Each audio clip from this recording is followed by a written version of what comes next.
Welcome to Kranky Live, the show where bold minds meet real talk. This isn't your average sports or news show. It's where we break down sports, culture, and controversy with facts, fire, and fearless honesty. Here, truth cuts through the noise, and hype gets exposed. From football to track and field, from world issues to local debates, we ask the tough questions, speak without fear, and go deeper than the headlines. We don't follow the crowd, we set the trend. While others recycle the same tired takes, we bring fresh insight, unfiltered analysis, and bold perspectives. No echo chambers, no puppet talk, just real conversation for people who think for themselves. Listen with your brain, not just your ears. Think critically, question boldly, and speak freely. This is Kranky Live, where reason rules the mic and truth always win. Come on, let's get into it. Buenas noches, good night, everyone. Good night, how you doing? How we doing over in YouTube land? Bless up, Owen. Owen said good evening. Good evening is right. Put an L where it doesn't belong, that's how we speak. Good evening, everyone. Welcome to the Kranky Live show and the Balanced View show. Thanks for being here. Appreciate you being here. Today was a good day, actually. My foreign team won. Pity my local team can't win, but my foreign team won. Be the scripture against Sporting. And we're here to talk Jamaica football. We're not talking no Champions League today. We're here to talk Jamaica football. Because what we're hearing right now, something that we knew, but it's now come out in the public domain, is that Jamaica is keeping it local Jamaican. We're all about local Jamaican. And we got some inkling of this, you know. If you listen to Roy Simpson, what he said out when they had that business house meeting, where he talked about the need to move away from diaspora players. You hear the criticism of the previous coaches, who most of the persuasion was not black, but we also have black coaches between Tapa and Paul Hall. Right? Good evening, Peter. Good evening, Silly One. Interesting name. And somebody just sent me something. I'll look it up. Let's see how this somebody just sent me something, people. Well, if I look on this.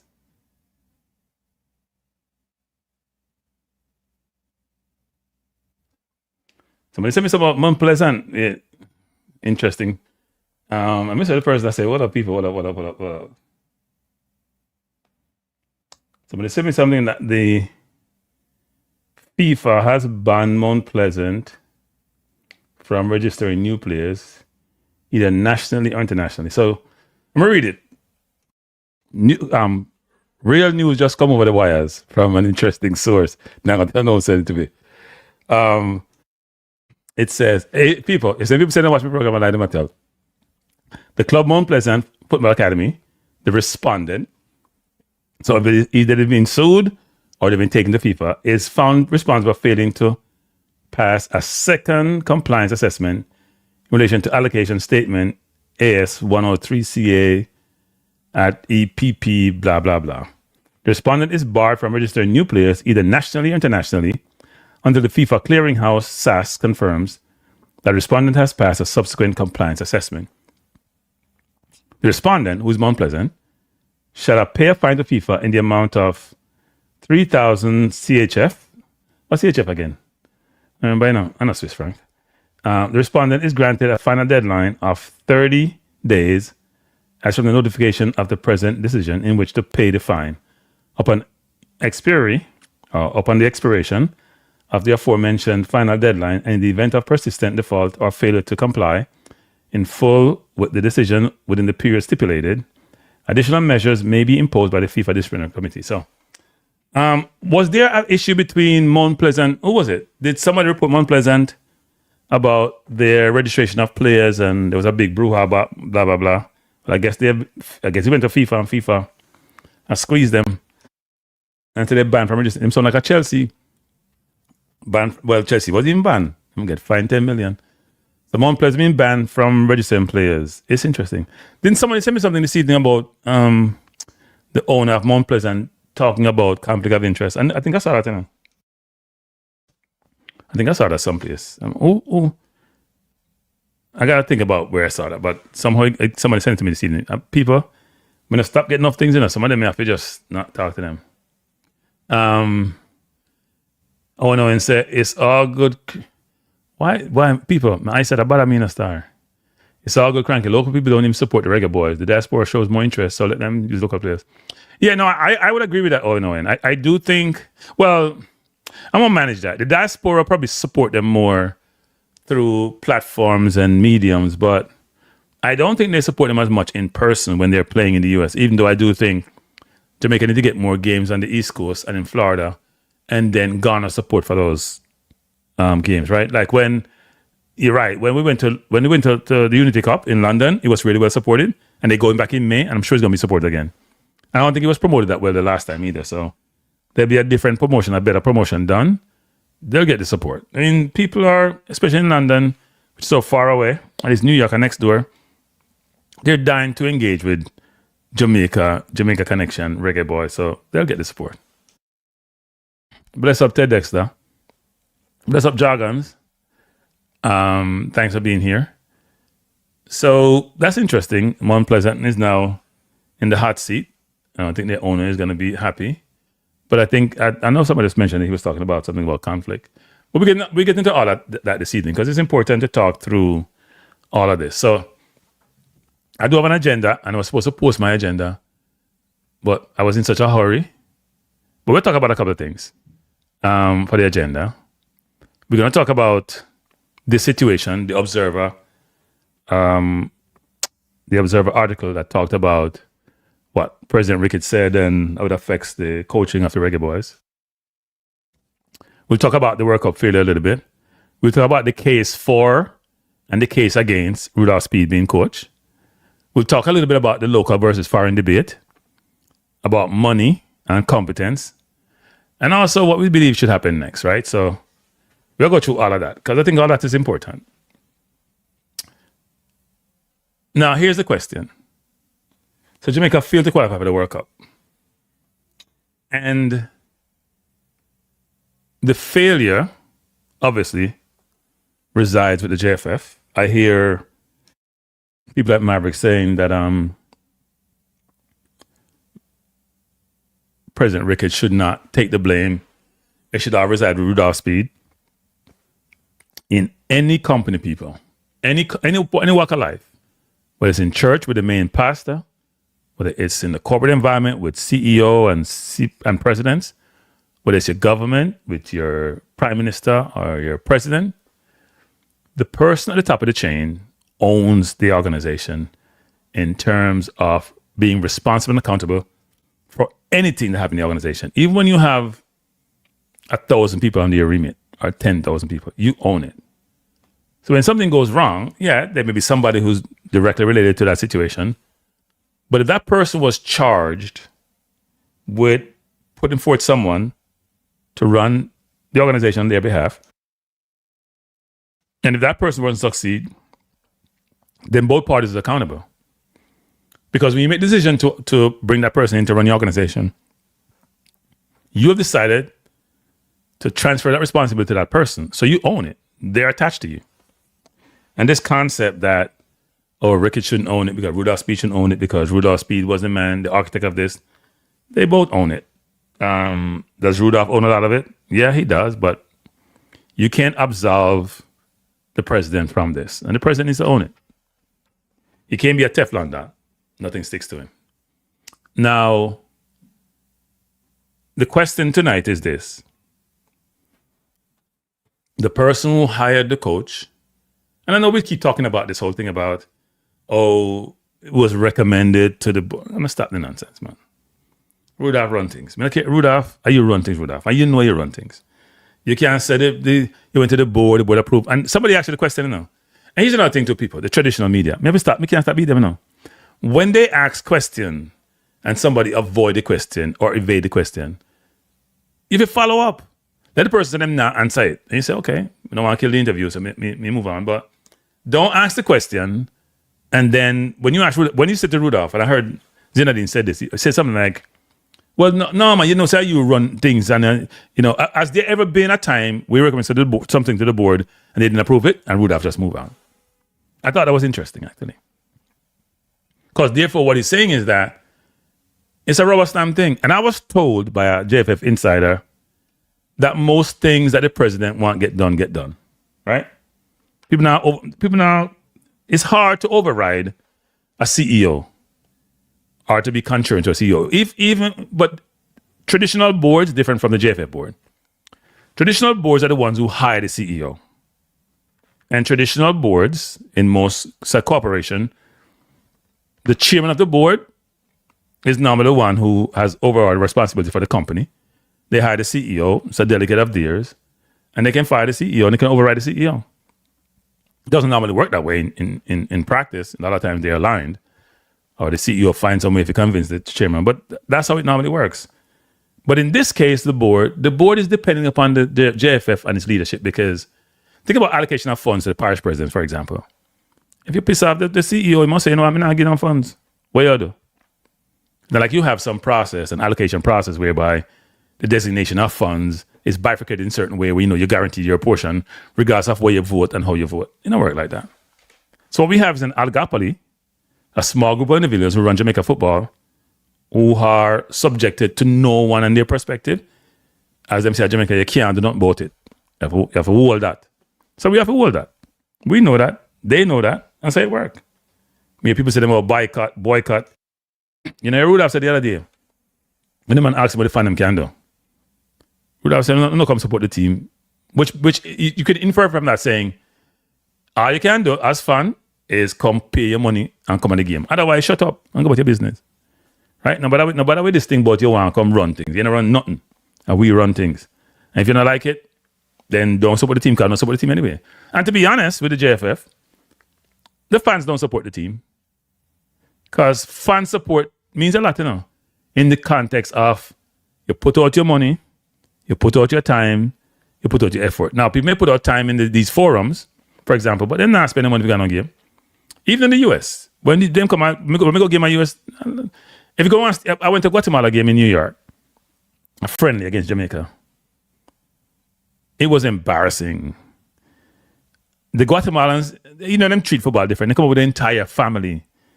People left, right, and center. The entire family come out. You went to the stadium. So the stadium held 45,000. More than that. I think we went to, no, it's about that. We went to Red Bull Stadium, I think it was. We have the population, the capacity is. But if you had 1,000 Jamaican, you had enough. Pure Guatemalan, you see. It was a friendly game, mainly local players. But it gave you some and Guatemala would be the same way. Give some inkling and perspective as to the fan support, which is lacking. So if you're a JFF, you don't want to care about no fan thing, because you get your money from Adidas and sponsors. Fan now spend a portion of money. One time fan go game at Jamaica is when them play like against Curacao. If we look at the other games against Dominican Republic, against Cuba, nobody not turn up. Few people in the grandstand. So why should JFF give a damn about what you say and how you say it, and you a boycott? Why people, when you say no boycott, why not boycott? Because boycott mean you not spend your money, you know. That's a boycott mean, you know. When we go to Jamaica, I try to buy a jersey. We couldn't find one Adidas jersey at Jamaica. They're not out of Jamaica. So it's sure that the support not come from Jamaica. No, the overseas, the jerseys are sold to those individuals overseas. And they're not all black people either. It's a different persuasion. So them link it with the Bob Marley thing because they want to expand that base. So I don't think boycott is going to do a damn thing because you're not spending your money anyway. Right? Now, when I do my assessment, because there's some people in the JFF who hate my guts, like literally hate my guts. And they will complain and they'll talk to the people about not talking to me. I'm going to tell the same people in the JFF that the people that want to do it. Some of them people who I know, and they're a hypocrite, and they're a Judas. Some of them, they might throw my word, not Judas. If you go away. Some of them are Judas. When you're not a Judas thing, go about your business. Stay in your corner, stay in my corner. So I'm not Judas. And I can go tell people behind my back X, Y, Z. And go and tell them, it don't make a difference to me. I do my show. I can't stop this. And the fact of the matter is, I try to be as unbiased as possible in this forum with the goal of trying to bring light to certain information to people. We don't try to bring down nobody, but if you feel we can't support you, then we there.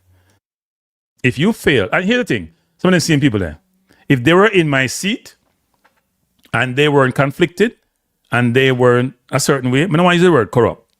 Can be very careful with that word there. But if they weren't conflicted, they have the same view me have and say the same thing me say. Now let's do is what reported. You bring up the article. If you read it from the Observer. Say if you can't read that. Right? Now read the article. So we talked a lot on this channel. I made a case not too long ago that the whole thing about Rudolph Speid being the coach of the national team has been orchestrated. And if you go back to Rudolph being interviewed on Sportsmax with the gentleman who died now, condolences to his family, and the lady who was on there, I think it's a Trinidadian lady, and he was asked a question about the national team, and Rudolph said he wanted to coach a national team. I truly believe the decision was made by then. No doubt in my mind. Right? No doubt in my mind. I truly believe that the decision was made by then. Way back when I saw my people. It was even made before then. And here is why. So, we realized that there are a couple of things that we have heard more recently which shed light on this. We've talked about the move to local coaches for the junior team. So, eventually it will be the senior team have a coach.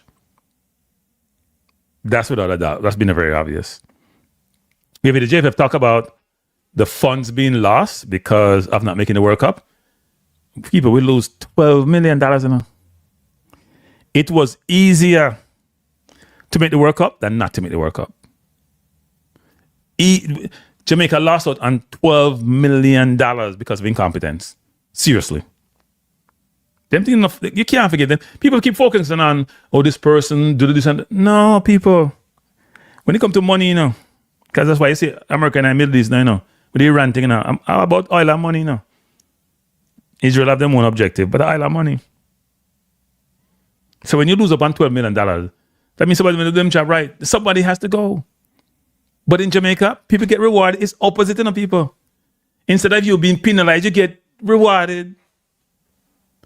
But from the summer, Rudolph saying the team, people say, I didn't think Rudolph wanted to be coach of the Jamaica team. I think he wanted to be president of the JFF and then maybe a big role in a Caribbean and a big role in a FIFA. That's why I view in terms of ambition.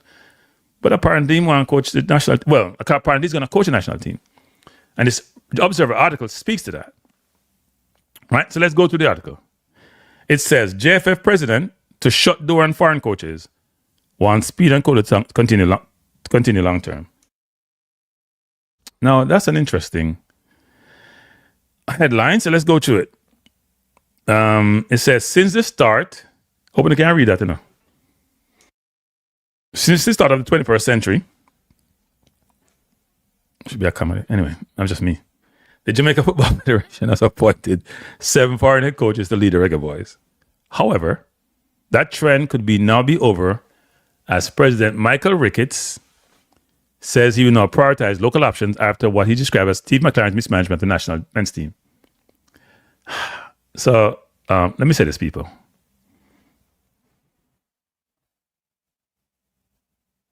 So, the president is saying McLaren mismanaged the national team. Right? Now, so I blame McLaren for all the problem. And who are McLaren? Who are McLaren people? Want to tell me who are McLaren now? If you blame McLaren and you not blame yourself, it shows you never have accountability, star. Exactly a week ago, Jamaica's dream of competing in this summer's FIFA World Cup came crashing down after their 1-0 loss to DR Congo of Africa in the Intercontinental Playoff final at Guadalajara, Mexico. It was the second time in as many months the Reggae Boyz missed a chance to end this near 3-decade drought after failing to automatically qualify during the final run of CONCACAF World Cup qualifying matches last year.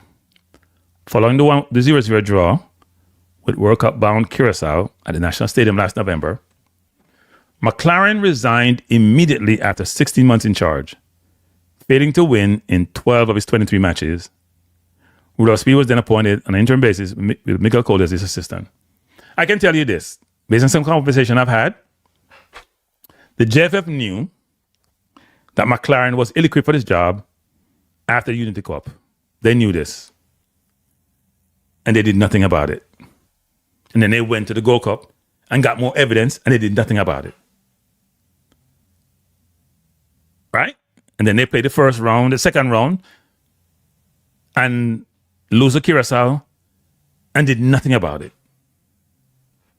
And then how we had to blame McLaren. McLaren, you blame the man when the man incompetent. Blame yourself because you made the decision after decision after decision. You hired him. Yes, we won the Unity Cup. But even then, people knew something not right. Him come at Gold Cup and was horrible. You do nothing. When he played Nations League against the US, he should get fired from that time there. I was saying it then. But he did nothing about US running rampant through us and he made no change. He should have been fired then. So we had like 4 or 5 chances to fire him. I want to fire him. And then we just say, I feel him fault.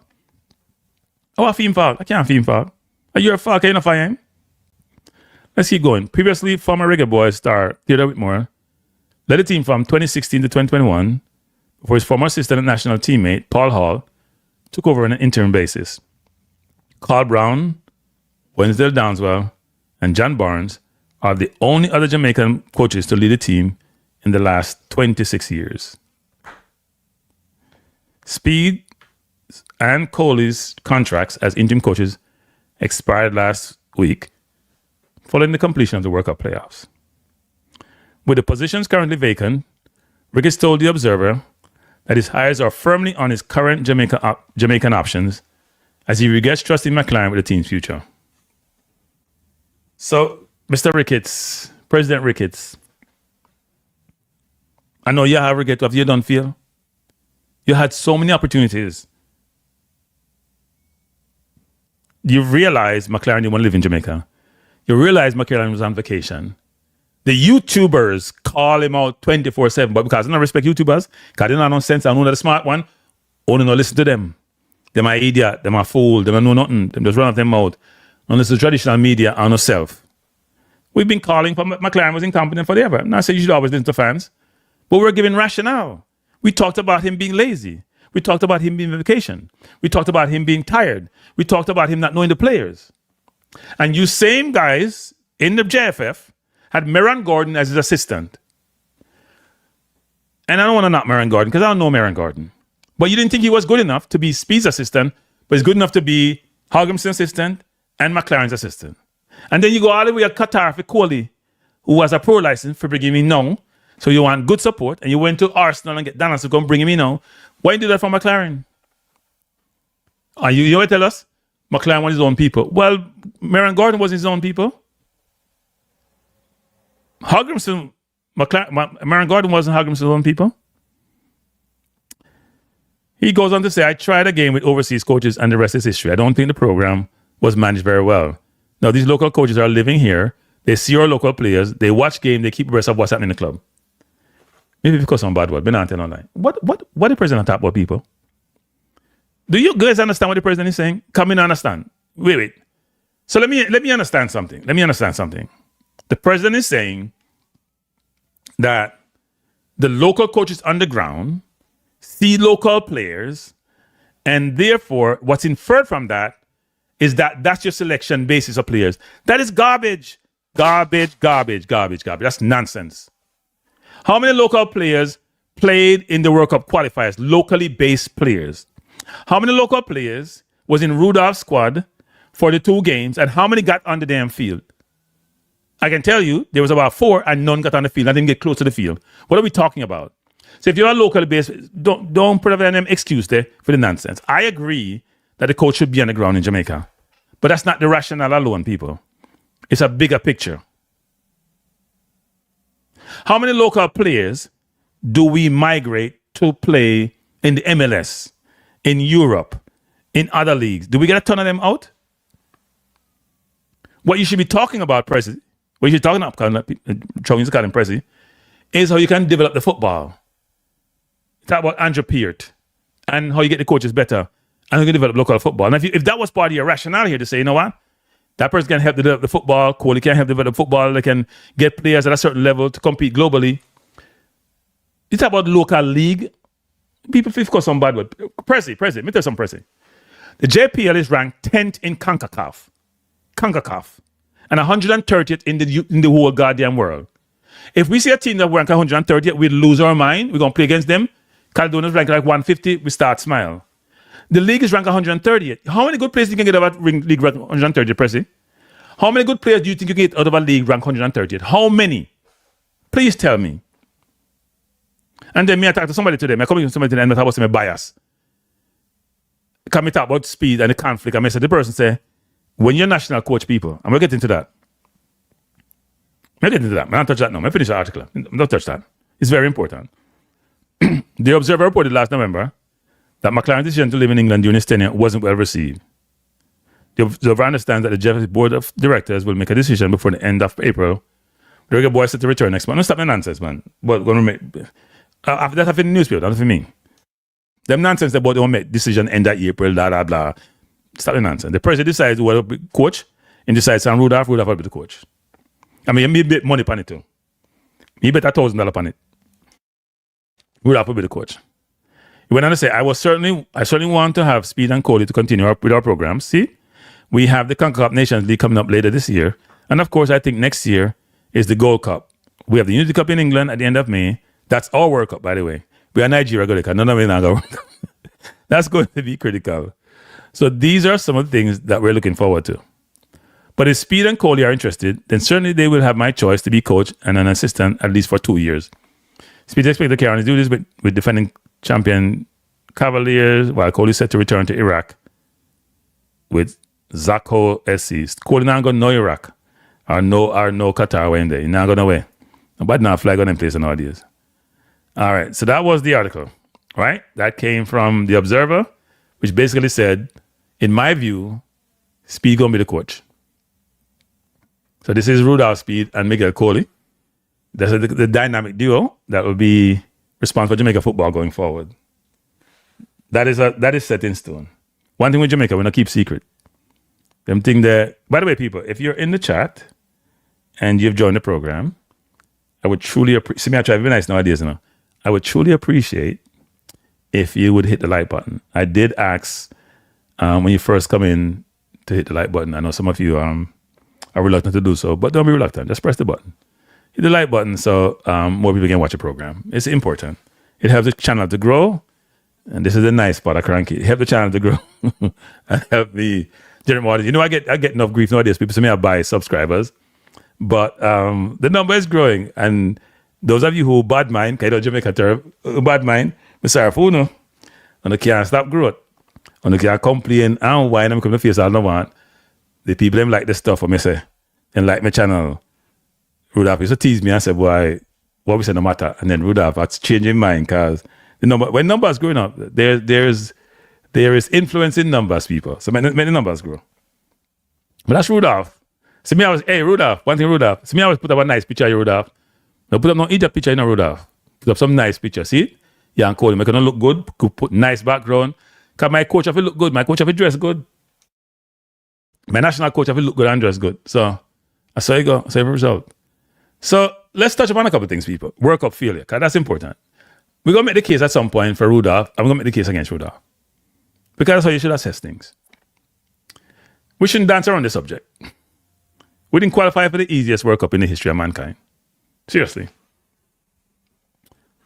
Speid was the architect of the hiring of McLaren. I was told he had some conflict with Hal Grimson. That's part of the reason why Hal Grimson decided to leave. Not necessarily Speid, but with the JFF. I shouldn't say Speid, the JFF. Support and some other things. McLaren was hired by Rudolph Speid and worked with him during COVID, especially on the youth development program. And him hiring based on that. Steve Bruce, so Steve Bruce, I think he have a job. And if he said it wrong, Steve them. They wrong Steve the higher. So Steve Bruce not the other job. Steve Bruce probably be better because Steve Bruce more relevant in manage later than McLaren at this running one club. But that's still old archaic dinosaur England coach though. Speid was part of this whole the whole the whole process of Rudolph. Your fingerprint there everywhere in Rudolph. Rudolph I cook and battle what I call it whatever I'm battle washer, I'm everything. I'm everything. I'm owner, I'm battle washer, I'm an architect, everything when it comes to the football. And the World Cup failure. Rudolph won it. Now, so it was really interesting to hear Rudolph making the rounds. Hey, Rudolph, me vex with you, Rudolph. Me not understand Rudolph. And you go on everybody's channel and you avoid my channel. Oh, what is that about, Rudolph? Tell the people them what's it. Rudolph, you know, chat. Text the people and tell them why that's the case. Why you decide you're not come on my channel. Why you go on everybody else's channel. Somebody text me and say go on them channel this week. Why you talk to everybody go on everybody's channel and you avoid my channel? You know, I'm a professional, Rudolph. Me not go disrespect you, wake up on my channel. But we're going to have a conversation. Right? We're going to have a conversation. And it would be an interesting conversation. Because most of the questions I'm asked already, Rudolph, so I can't ask you nothing why you wouldn't get asked already. Most of the questions them that's been posed already would have covered the gamut of questions to be asked in an interview. See if you come on the channel, man. Come on the channel. Don't be afraid of me. Can you tell me, say, you always say, well, you're not afraid of nobody. And, you know, free to go on nowhere, no time, nowhere, because you run things. So come on the channel.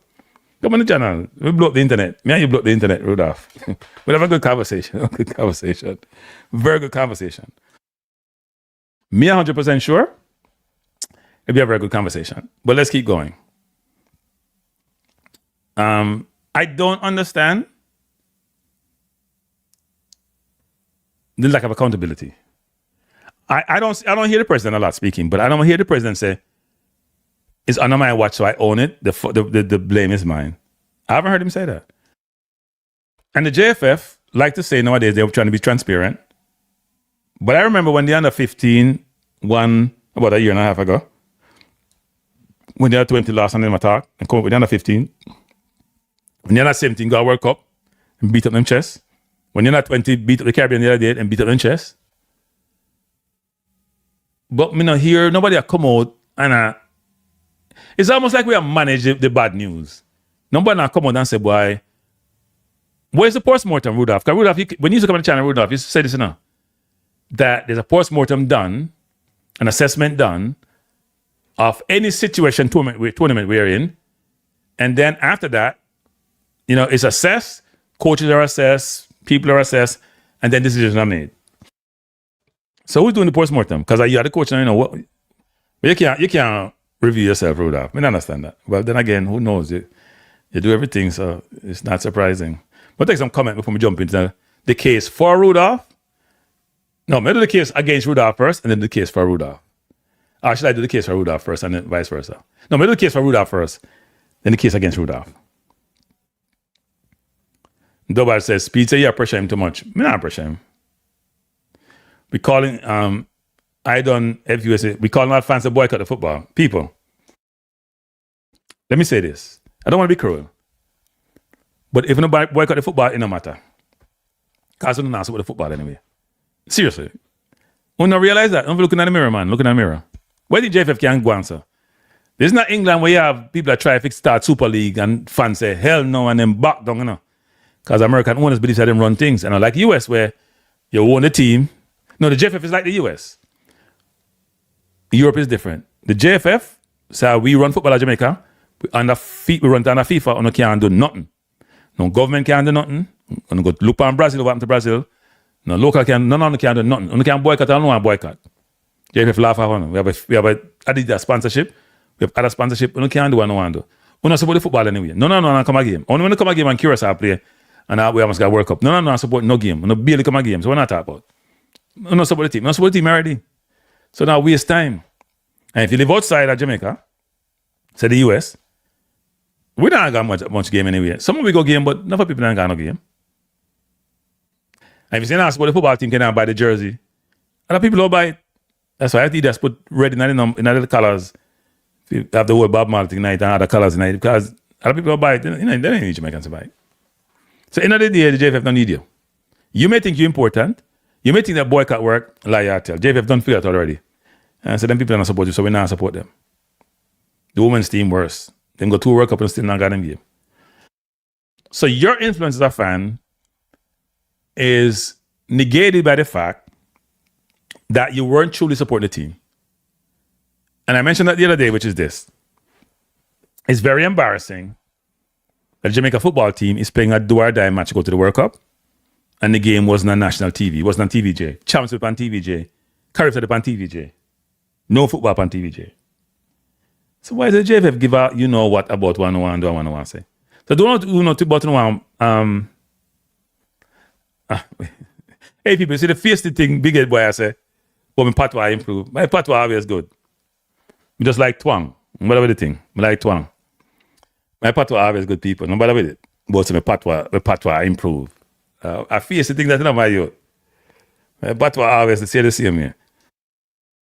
Problem is, I talk patois in my house. Because my niece and never come from Jamaica, them stop talk patois. So I have to force it out of them. And me alone probably talk patois. Even the one that come a year ago, not even talk patois. Then go to American school and follow people move around there. But anyway, we digress. So this notion and this concept that somebody called me today and said, boy, somebody said, I'm going to boycott. Me laugh at them. Boycott? You can't boycott. I don't want to boycott. Me not boycott nothing. Because waste of time. Me not do nothing in life were ineffective. So people say, well, okay, cranky, but yeah, do your program do and that ineffective? Well, to some extent it is, but other extent it has a little bit of influence. And I'll probably touch on that. But let's go with the case for, let me put up some more comments and then we take it from there. Cartels says, according to, well, he's talking to somebody in the chat, but according to Speid in Sport Desk interview, the football is not getting support from the fans anyway, so I don't think boycott would. Yes, I agree with that. That's what I just said. What is it, Kranky? What are your thoughts on the new format with FIFA with 16 from CONCACAF going to World Cup 2030? I think FIFA has realized, well, I don't know what started that or what influenced that, but FIFA is trying to bring more people into the football and reach more countries. It generates more revenues because it's all about revenues. But I do think the teams that constitute FIFA have been poor, especially the Caribbean in CONCACAF, in terms of how they relate to CONCACAF, in terms of the influence that they hold. It's actually embarrassing. And that's why I would love someone like Speid to be involved in CONCACAF and be involved in FIFA, given how ambitious he is. And what does that mean? So 3/4 of the Caribbean countries make up CONCACAF. There's 30-something countries in CONCACAF, in the Caribbean, but at CONCACAF who are 40-something. And yet they don't have no influence. They never be president, they not vice president, they don't run nothing. I mean, the president sit down beside Infantino Folio. They don't run nothing. They don't have no influence. And the same way you see FIFA making changes, and I don't want to use the word watering down the requirement or the eligibility to be part of the World Cup. I think the Caribbean need to figure out a way to allow more of their teams to be part of this competition in this region, and also to get some of their people in the seat to run the organization. Now, they may go mess it up as they normally do, but they have to be part of that whole equation. You can afford to have influence and not use the influence. It's like you just carry water, basically. FIFA is the same way. Europe dominates FIFA. They have most of the money, but if it's a one vote for each country situation, then why is Europe always the one that dominate everything? They have more team than can put in the work. They put almost every team in the World Cup. They run the organization.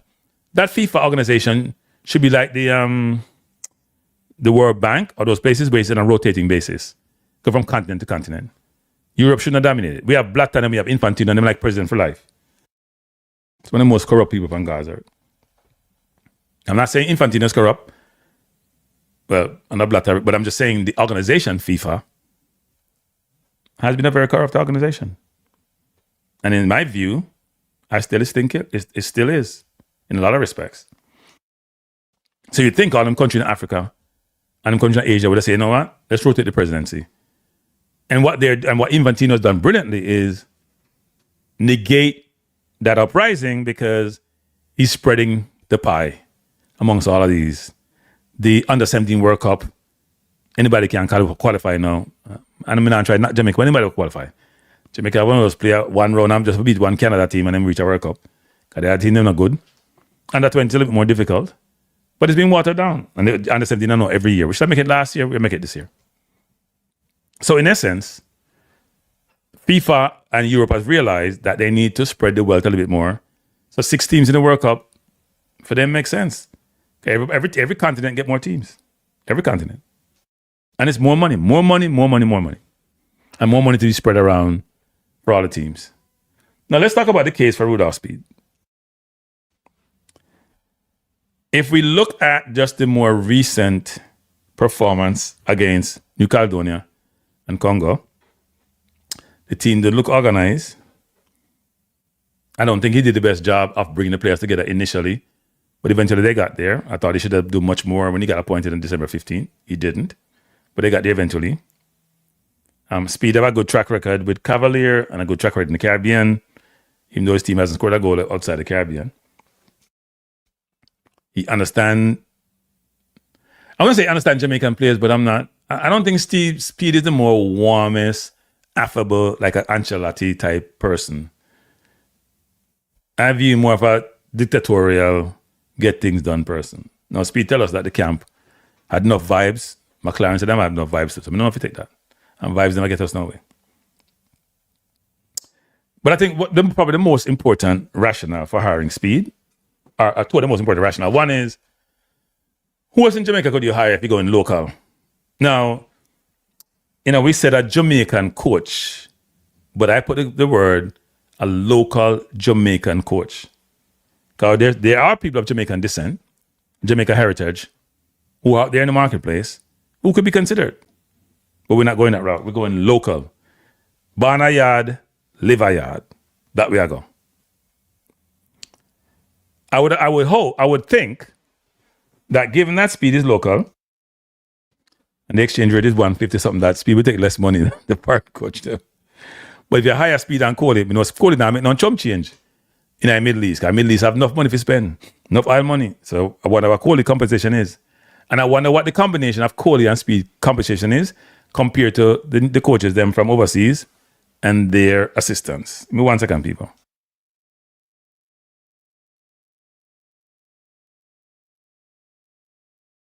I am wondering if the compensation is materially different. Now, we know Whitmore was getting paid chump change. And that's how Whitmore felt. Whitmore coached the team about 5-6 years. 2 different stints. About 7, not 2 different stints. And Whitmore didn't make well. I forgot what the number I hear Whitmore, but that chump, monkey money. Speid don't take no monkey money. There's no way Speid will take monkey money. None. To me, monkey money is $100,000 a year. 100,000 US are monkey money. He not take the monkey money. I don't think Jamaica is in a position to have a top European coach, because that's very expensive between them and their assistant and what their requirements are. Plus, the JFF is not known for providing the best support. And I think Speid have nothing problem with the food, because arguments I like the food and the fish. Because he have better fish where he come from. And Speid used to Jamaica food and fish and people them and the bad mind thing. So Speid will navigate the environment. So from that context, and Speid is supposedly being labeled as the best football man in Jamaica. And the most qualified coach. I dispute the most qualified coach. I think Whitmore is the most qualified coach in Jamaica. It's not Speid. Speid have no international experience to talk of, to be deemed that way. Whitmore has coached the team for 5 years. He played for Jamaica. He coached the team for 5 or 7 years. He carried Jamaica go final and semi-final. Rudolph has never beaten a team outside Jamaica, outside the Caribbean, that I know of, as the coach for Cavalier, except for New Caledonia in the World Cup playoff, right? Which is more recent. Whitmore has beaten some of the top teams in this region, more than one. So I don't know how we could say, and he has a lot of experience, and experience matters in the world of work. Experience matter. Now, yes, Speid goes coaching school, Whitmore goes coaching school. So, but having said that, if Whitmore is not being considered for the job, and people are very positive about Coley and Speid, what they did with the World Cup. And I did text Speid after the World Cup and said, boy, kind of proud of the people then because the expectations were low. We think we'll get about 4 or 5. And if it wasn't for a handball, we probably had our World Cup now. And even Wissa probably hand the ball too. So if Wissa handball was given and the other handball was not given, we probably had our World Cup now. So we can't beat him for that. And Speid also know the landscape of the JFF. But here's my question for Speid. Rudolph, are you going to be the... You know what? Let me make the case against me. I'm not ask the question yet. I'll do something else. There's a case for Rudolph to be in. So the case for him is he's the supposedly most recognized coach locally. He knows to navigate the local environment. He's supposed to know the players that he won't pick in his team. He got them local. He did well against in the World Cup playoff. He was not a place. Seemed like the players were good. The camp was good. He has a very good assistant in Coley. Where's Marion Garden? You know him there. The president and the board supports him. And they believe in his competence. Even though we feel for qualify for the World Cup. But seem to be negate that. So that's the case for Rudolph Speid. Right? Anything me I miss, people? Nothing me I miss none. That's the case for him. Because you make 2 cases on people. In anything in life, there are 2 sides to it. Opposite. Good and evil. Right? Bad and good. Whatever you want to call it. Interesting and dull. There are 2 sides to it. So let's talk about the case against Rudolph Speid. This is going to be an interesting one. Me a flight from the top of my head. Me I didn't write on none. One, he was the architect of the failure to qualify for the World Cup. He was the person who sourced the candidate. He recommended him for the role. He had multiple chances to fire him. He was their technical advisor. He wasn't impressed with him, obviously.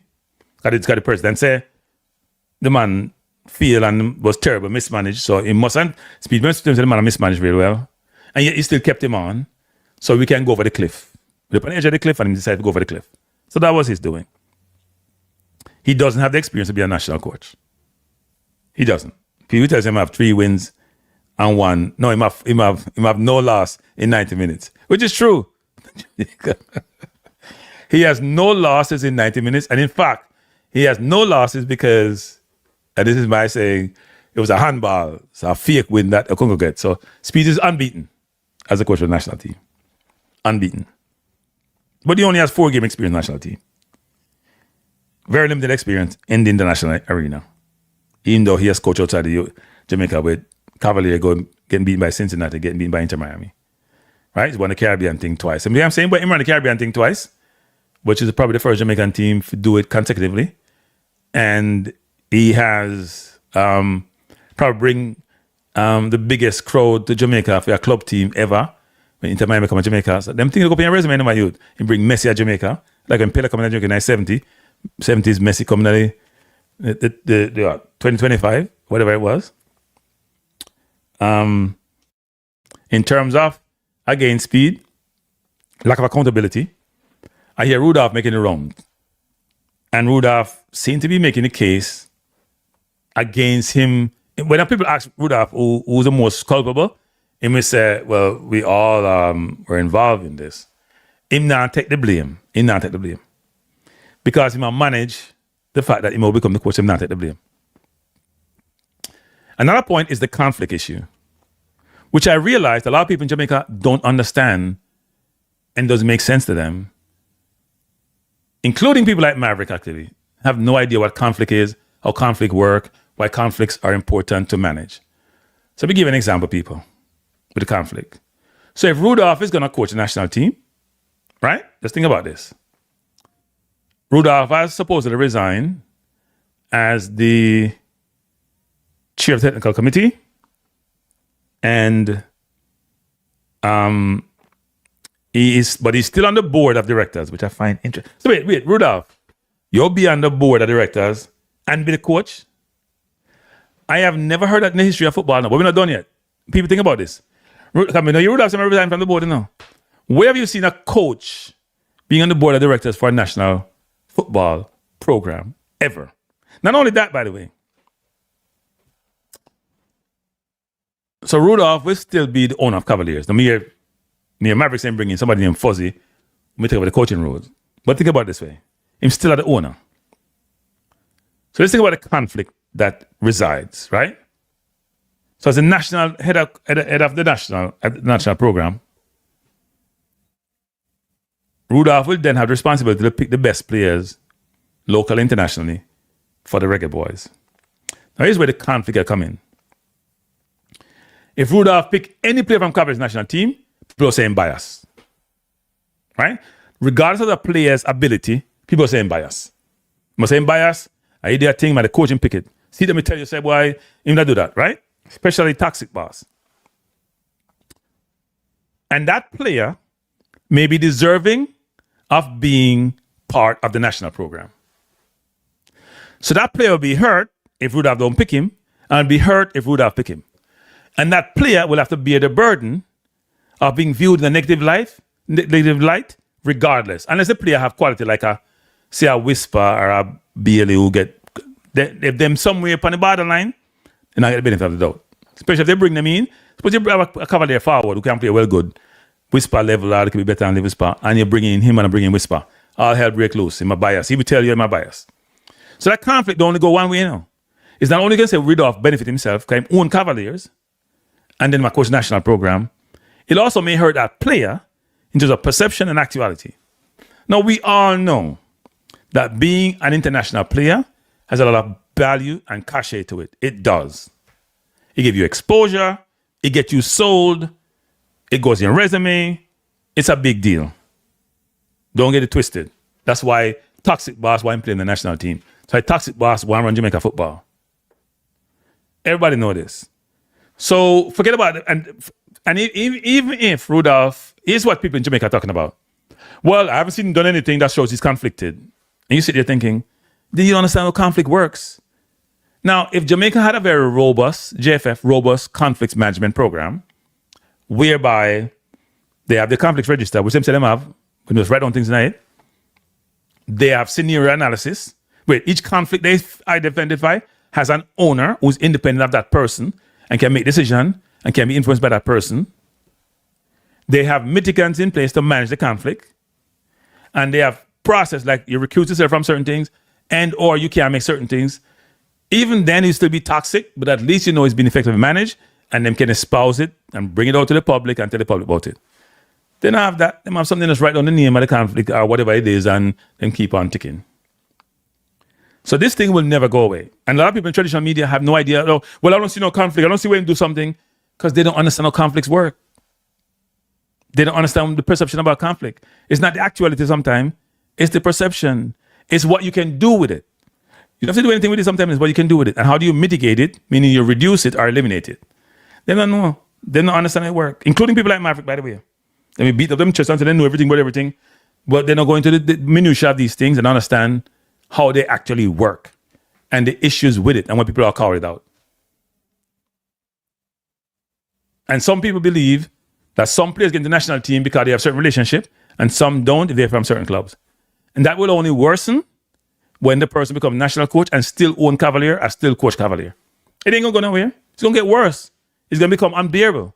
Remember me saying this, people. It's going to become unbearable when people become coach. I'm telling you this right now. It will not be okay. It's going to cause a lot of friction and a lot of problem. And anybody don't see that and realize that, they don't make no sense. They don't understand. They don't understand how it works.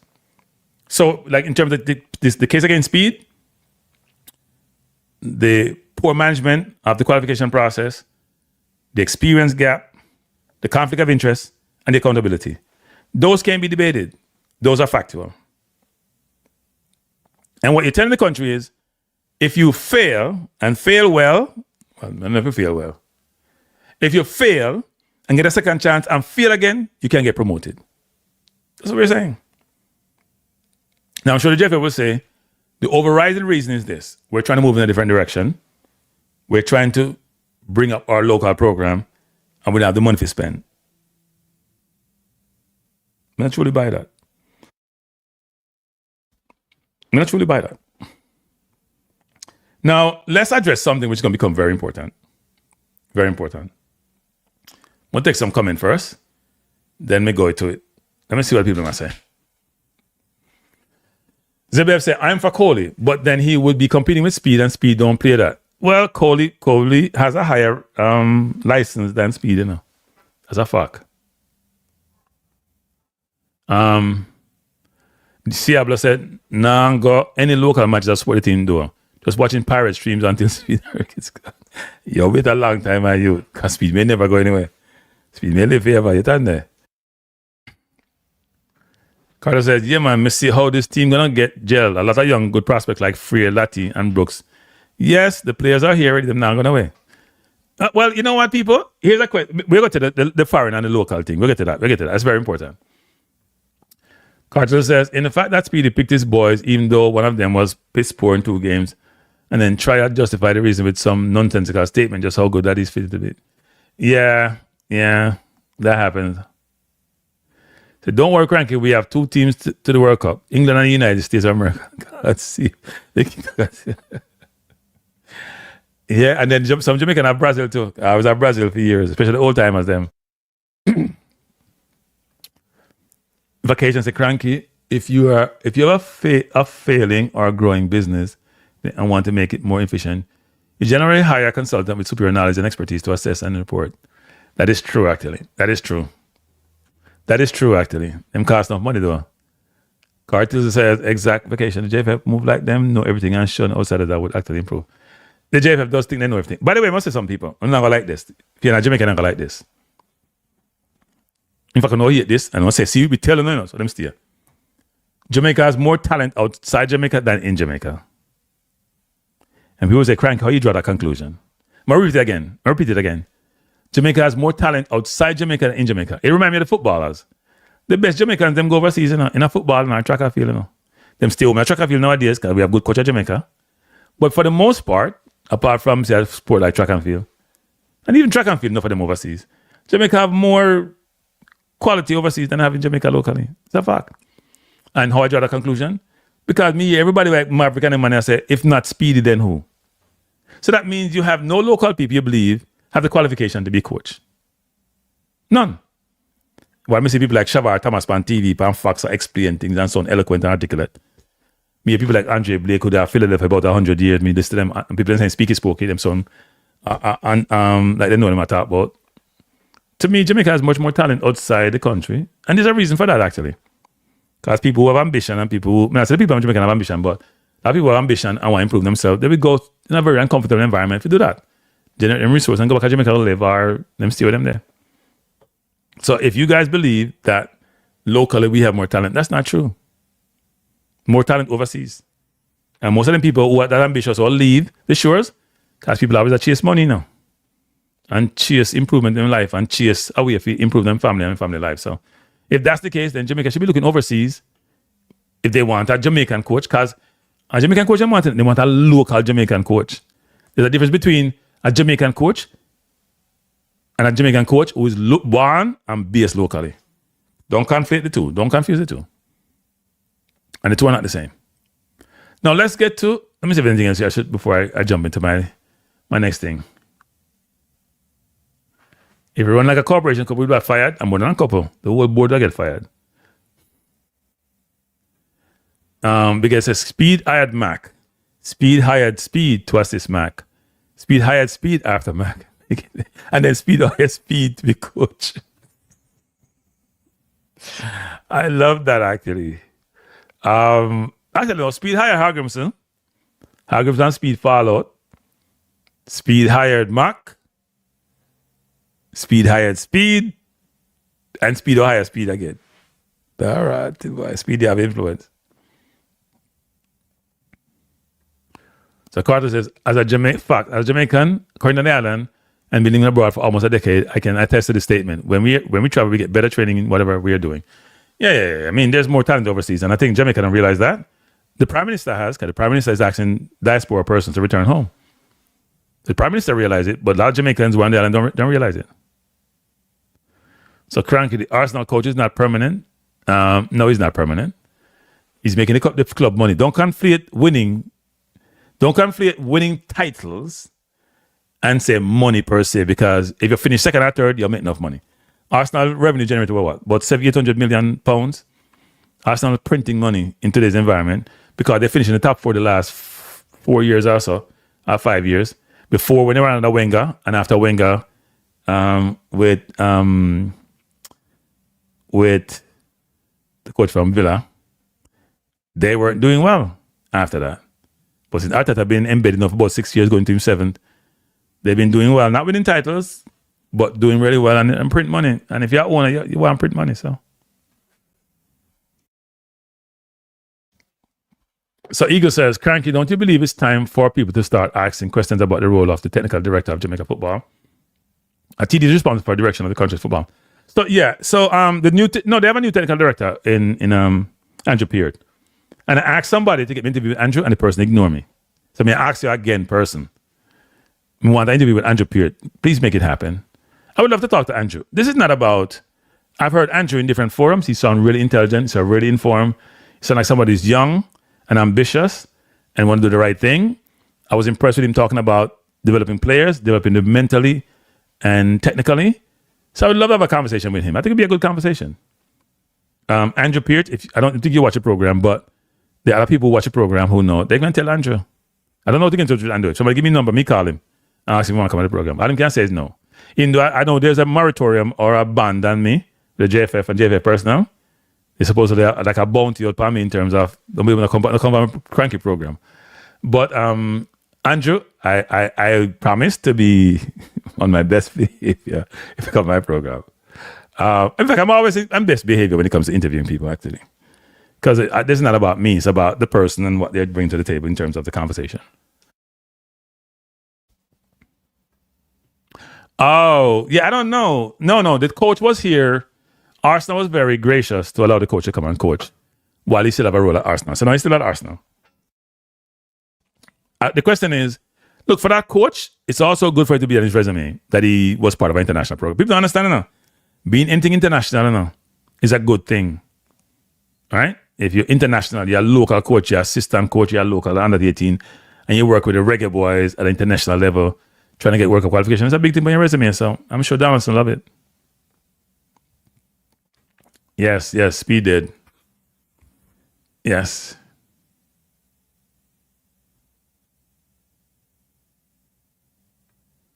No, I didn't record the New Caledonia match. I recorded the I didn't record the New Caledonia match. I was trying to find it actually. I thought it would be on demand.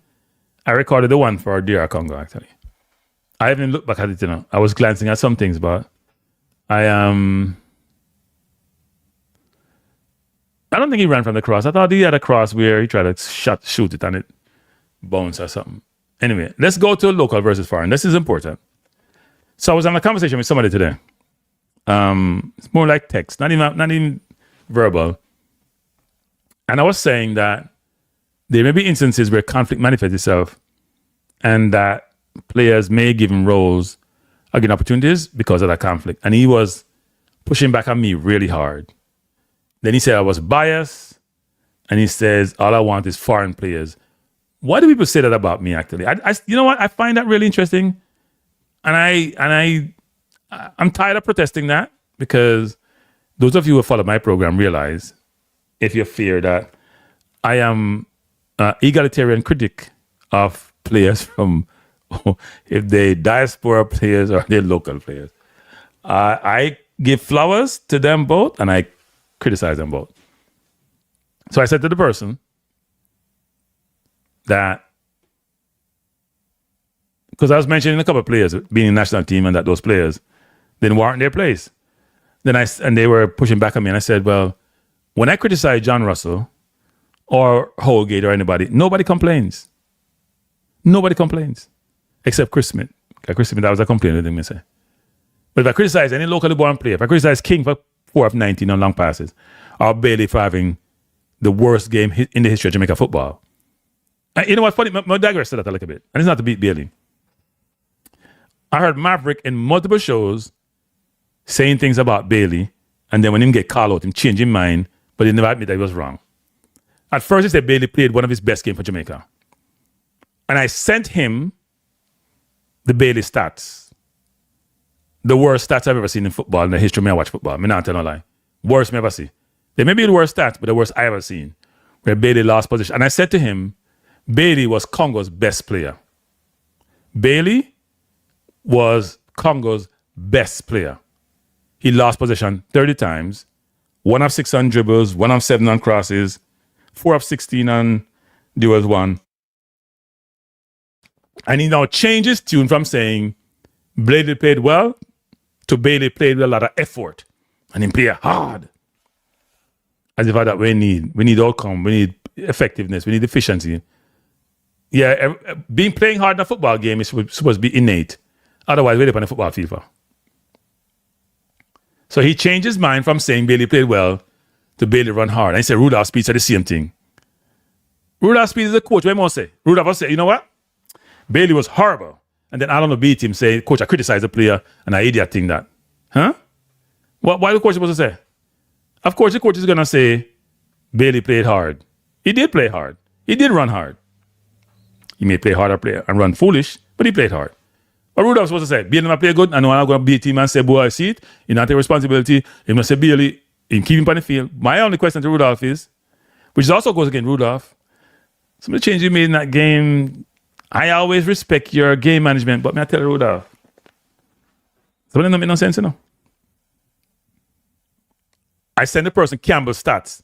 People know Campbell was 2 of 3 on dribble attempts against Wan-Bissaka. 1 of 3 on crosses. You know, get that. Wan-Bissaka never dominated him. Bailey was 1 of 6 on dribbles. 1 of 7 on crosses. Now, granted, some of them crosses that corner. But the fact of the matter is, which may not count as much, the fact of the matter is, if you compare the two players who were playing opposite wings, they were night and day. There's no way in God's hell Bailey should have finished that game. Or even finished the first half. But he was allowed to. So where's Rudolph Speid's assistant them? Donaldson and Coley and all them. Why don't say coach? You know, see Bailey stats are because was Speid pressured mentally, not physically, mentally, meaning say, you know what, I have to keep Bailey on the field because he may be a secret weapon for Congo. So I may try to lose the work because the only way that keep him on. Or he might think about back home, what the perception is going to be, because if I'm in conflict with toxic boss and I don't want nobody criticize him for being conflicted. That's why I take him off. Because Bailey shouldn't be on the field. It's a joke. Man played the worst game in Jamaica football history and people talk about him play hard. Anyway, local versus foreign. Now, here's a question, $1 million question. Rudolph. Hey, Rudolph. Yeah. There's a perception in Jamaica in the traditional media and people like your colleague at work, Simpson, Ry Simpson, that we have to move away from using, I'm going to call them foreign ballers, diaspora ballers, heritage players, as you say nowadays, a phrase coined by the great Steve McLaren. Now, are you going to go with mainly local players in your team? Or are you going to go with the best team for the country? Or are you going to be able to bring in new players? Are you going to set up a recruiting structure, you and Andrew Peart? How you recruit players who fit what you're trying to accomplish? Or are we going to start with status quo where you're on a reactive and just at the last minute run to get players in? Are you going to set up some protocol with Pika where there's a seamless process for players who have aspiration to play for Jamaica? You have scouted them. They have the requisite tools and technical ability to play and commitment to play. I'm using the word commitment, I don't like use it. And you bring them in and allow them to come and play. They don't have to go through a 2-year process like Brooks or all of them. If you're going to get them thing. Some of them will still go through it. Max Aaron's, all of them. Take a favor. Is that going to work? Is that going to work? I'm just curious. How is that going to work? Because part of Jamaica's problem has been the recruiting. It's been awful. Awful recruiting. The JFF don't have a good recruiting program. They want to come out of England and now do nothing. My understanding. DJ Gig says, Kranky, I'm surprised that the person said that you want overseas players only in the team, which I thought you were as king PR before the Congo game. People, I'm nobody's PR, people. I'm nobody's problem PR. I'm nobody's PR. I'm nobody's PR. But the local versus diaspora will not go away now. And here's what's funny about this. I'll mention a couple of things about that. One, someone sent me something today that said there's a reverse diaspora thing in some places in Europe. So here's what's happening. Because it's all about outcome to people. Diaspora doesn't work for Jamaica because it's been poorly managed. Poorly managed. Has nothing to do with the players or whatever. It's poorly managed process. It's atrocious. In fact, it's not managed. It's a haphazard thing that doesn't work. If you let them put on, do nothing get done. The Dutch national team, somebody sent me something today, had about 8 players from Suriname, little old Suriname, heritage for the national team. Right? England have quite a few. Morgan Rogers, bunch of them, Jamaican heritage. Right? Congo, 150 million people, almost twice the size of England. They have half of their team, half of their squad, not team, half the squad. And Congo, them come from the rest of Europe, Belgium, France, different places. Curacao, when we played them in a squad, had one locally born player in the squad. All them players, second division, other places, Holland. If you want the France team, a foreign team, if you don't want to call it that way there. Our heritage people from Africa come from France. So here's what I was listening to today. Somebody sent me something where somebody was talking about Italy. And the complaint in Italy is that all these other European countries, France, Belgium, England, all of them, even though you look within Spain, have immigrants or people with immigrant heritage as part of their program. They develop them in the academy, but Italy doesn't do so. So Italy is not going anywhere in football. They only have probably Keane who play up front for them. Most of their players are of Italian descent, local born Italian. They make 3 World Cup in a row. And the question is being asked, what is Italy doing in the space? Because the other countries are doing. Think about Yamal. Yamal come from Spain. Family come from not Spain, right? Think about England. Think about Belgium. Think about all those countries. Now, I'm not call you people. Sorry, I'm going to miss a little quick first. Think about all those countries, people. Think about all those countries and the fact that a lot of immigrants make up their teams, right? Even Morocco, half their team come from outside Morocco. So when we are trying to knock diaspora and fool people like Rice Simpson talk about diaspora no work, look in the mirror. I only make it no work. Because I don't know what I do. And the fact that you guys still think that you're the epitome, or some people say the epitome of excellence and what good looks like, no, they're not. Not part of the problem. But I don't do I get myself and get defensive when people criticize, because they call out in public domain, which you need to be called out on. If you don't be called out in public, don't be the public space. Don't take a public role. Otherwise, you subject yourself to criticism. So many countries are leveraging players of heritage or from different locales that reside in their environment, or they're born and live overseas, and they've built recruiting pipeline to bring them at a junior age and matriculate them up to their senior team. We don't do that. We say we have quota system for the junior level.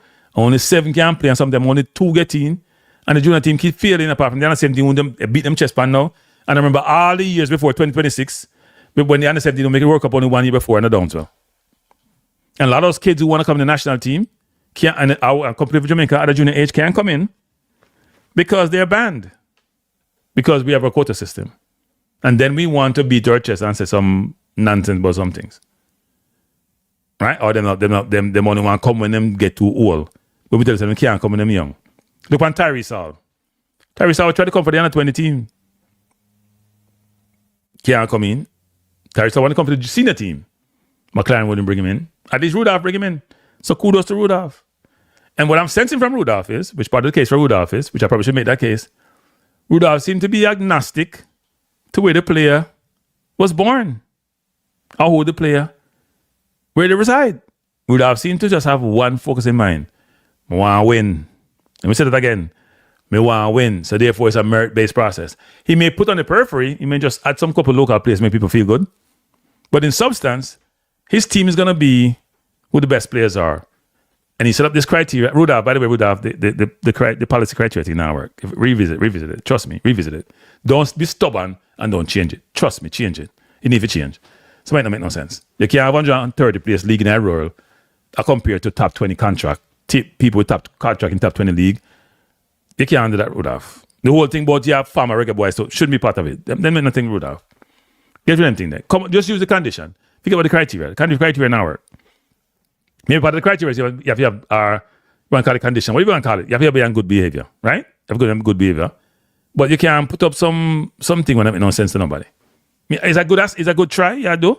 And I understand the goal of trying to set some standards, but the standard needs to stand up to scrutiny. The standard needs to make sense, and the standard, they need work. I admire the direction of travel, but it needs to change. It makes no sense. So the concept, the idea of Rudolph becoming coach. Me have been saying kind of hard to digest, but as I said before, we love Jamaica football. Anybody that coach a team, any team I don't, I support the team. Me not go say me want Jamaica lose. That will never happen. Me not know that people. Do I think Rudolph should get the job? Rudolph feel, they can't really feel it. And if Rudolph was in my seat, Rudolph would say the same thing. That's why interesting about these people. If Rudolph was in this seat, he would say the same thing.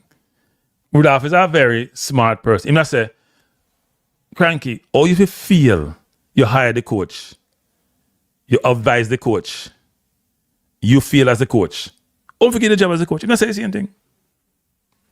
I understand the foreign coach is more expensive. I understand the foreign, but here's another thing to Rudolph and the Jamaica Football Federation. And someone on local traditional media.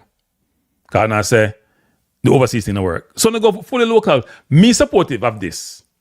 Experiment with just local players for a while. But then be it overseas or be it locally, just experiment with local players for a while.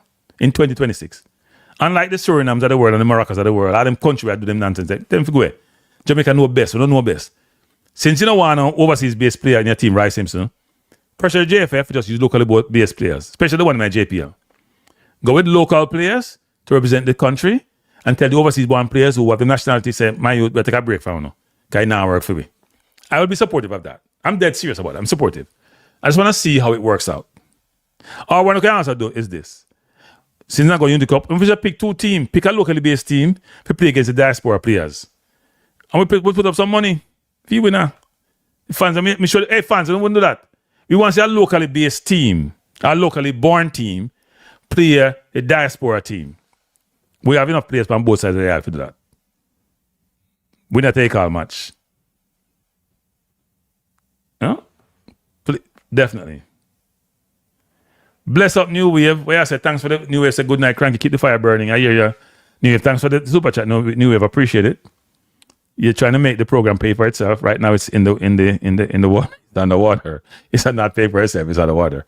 But thanks for the super chat, New Wave. Appreciate it, sir. No, but we should have the locally born players play against the diaspora in a series, not two or three game series. We not take our money. We can run some GoFund and come with the prize money and do it for a charitable reason. But I love to see that, people. I love to see that. We come up with some new hey Rudolph, as some way to make some money in Rudolph. Because no people in the chat agree with that. We contribute money to it. Locally born versus overseas born players. Kranky, take the football for your joke. What do you mean? But it's what do you mean? Hey, Bam. None of them Jamaica, Bam. I don't say enough on them. I appreciate that. Enough people in Jamaica say are locally born. And locally born doesn't mean just locally based players, you know. King is locally born. Damian Lowe is locally born. The goalkeeper is locally born. All of them. We could do that. That should be done, Rudolph. Hey, Rudolph. Yeah, coach. Make it happen, Rudolph. I love to see that game there. Since all the people in African man say we need to have a balance. Gotta have balance. No, so we just want to see, it's not a merit-based thing. We just got to pick the best overseas team and the best locally born player and see them work. I won't work up that.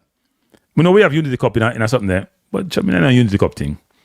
I don't want to watch a Unity Cup during World Cup when World Cup are going. I'm not interested. I watch it, but I'm not really that interested because we feel. But then again, we have Nigeria there. We have Trinidad, a peer field team. Who else was there? We have Nigeria. We have Trinidad. We have Jamaican. There was another team. Forget how now. Or was it a 3-match thing? Can't remember. No, it was a 3-match thing. So we play Trinidad and play Nigeria. Yeah. Who's the diaspora coach? We can't get man. We can't get one. Enough Jamaican. We can't get Paul Hall. We can't get somebody with diaspora coach. That's not hard for the man. John Barnes, Paul Hall, somebody. Maybe Rhyme Sterling. I don't know team to play for. Somebody who have some name. Make it nice. Rudolph, and make it happen, man. See, all them ideas come from YouTube, you know. Bam said, my boss, you know that one of the content creators who post goal stats and performance That's where they're born. Maybe you know that. I am one of the content creators. Yeah, Bam. But me not talk about you, Bam. Just say, no people at Jamaica. Me up on a regular traditional media, or me here, Roy Simpson. I mean, enough people in Jamaica football who are known, say the same thing. I'm tired of the foreign thing, tired of the diaspora thing. It no work, it fail. Try something else. So me want locally born players to play against another people, some other people who is not locally born. I mean, that's just fair.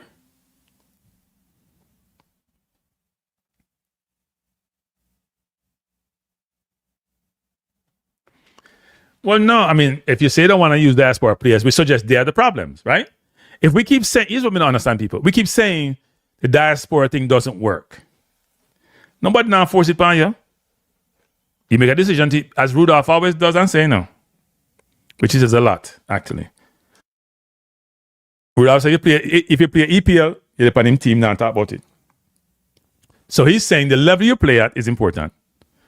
Now, if you tell me that JPL is ranked 130 in the world and 10th in CONCACAF, then how much JPL player can get in your team also? Bless up Gunners. How much JPL player can get in your team? If you tell me that JPL is ranked 10th in CONCACAF and 100 and something in the world, 120 or 30, whatever it is, then how many JPL players can get in your national team? When some of them they play PPL, they might play top 6, they might play top 20. If you play MLS, if you play championship, if you play EPL, even if you play League 1 or League 2, you're not ranked 130 in the world. So I don't understand the comparison. We should play locally born against foreign born, so no one call them that, or heritage players, and let's see what the outcome would be. I would love to somebody finish sponsored again, the man. And here's another thing to people. I want to say this, which is this. I would love to see the day where the locally born players can compete on a global basis. And that's why I want to talk to Andrew Pierce. By the way, people, two things. If you have not subscribed to the channel and you like the content, please do so. And if you have not, hit the like button tonight.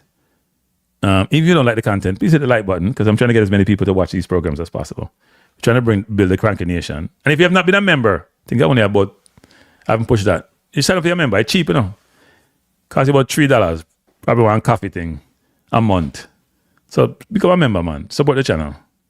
Right now, I'm underwater. I'm trying to make the channel pay for itself.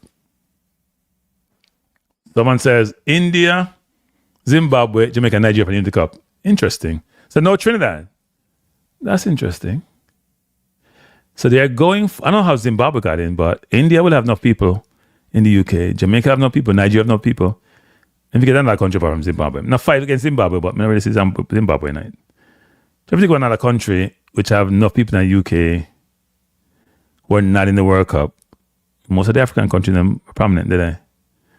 And not a bad lineup. I think not about the Zimbabwe team. Don't know about the Zimbabwe team. So we won't have any timeline to play local versus foreign. And we can't arrange a game. It would work, people. It would work. Trust me, it would work. I would love to see that. So if I guess tonight, my guess not turn up. Guess not turn up at all. My guess stand me up. But at the end of the day, we can change the direction of travel. Rudolph, with the coach of the national team, I support competence. That's why I struggle with this. Some of the decisions that we made, right? I support competence. I am not somebody who gonna support something that failed. At the same time, I love my Jamaican football, and the way things I go, I'm not going to go see World Cup again before me leave the earth. Yeah, the way things I go. But I would say this though: if Rudolph and Cole going to be the coach, it can't be for 2 years, Mr. President. It has to be at least until the next World Cup, right? It has to be until the next World Cup. Can't, when I am thinking about on 2 year thing. Then wait, and first of all, Rudolph always tell me this in a public forum, say, them have a list of people. I say, what's the succession planning, Rudolph? And do not have contingency planning. Yeah, we have this. And then all of a sudden, so this was a contingency plan then. Maybe me wrong. Maybe we don't have it. We don't have it set up to rotted. Where would the venue be? The game I play at National Stadium, man. What you talk about where the venue be? National Stadium. So we say the people don't really support the football. National Stadium at Jamaica never play. They never play. National Stadium never play. Right, nice stadium there. before them start the construction. Can bring the players them over, get some sponsors for the event, and run the game. So we have 2-game series. If we have enough time. Kind of hard still because you have Unity Cup, you don't have much time, and then people go back to pre-season. Very difficult, but no, you can't. You know what? You can play it in England. If you got England, you might as well play it over there. Just bring in some local players over there who may not be part of the team and run the game. Isn't the construction starting? Is it starting next year? It should be starting next year now. It's like a 3-year process, isn't it? And you have a cut-off part of the stadium periodically if you do it. Because if they want to be carrying the 2031 World Cup, they got to be finished way before then. And FIFA if test it and make sure it works. So they have to finish at least a year before the World Cup commences. Now, if we go into the 2030 World Cup, well, if we don't go to this World Cup, we don't go reach World Cup again. I do think, though, that what Rudolph should do is be ruthless.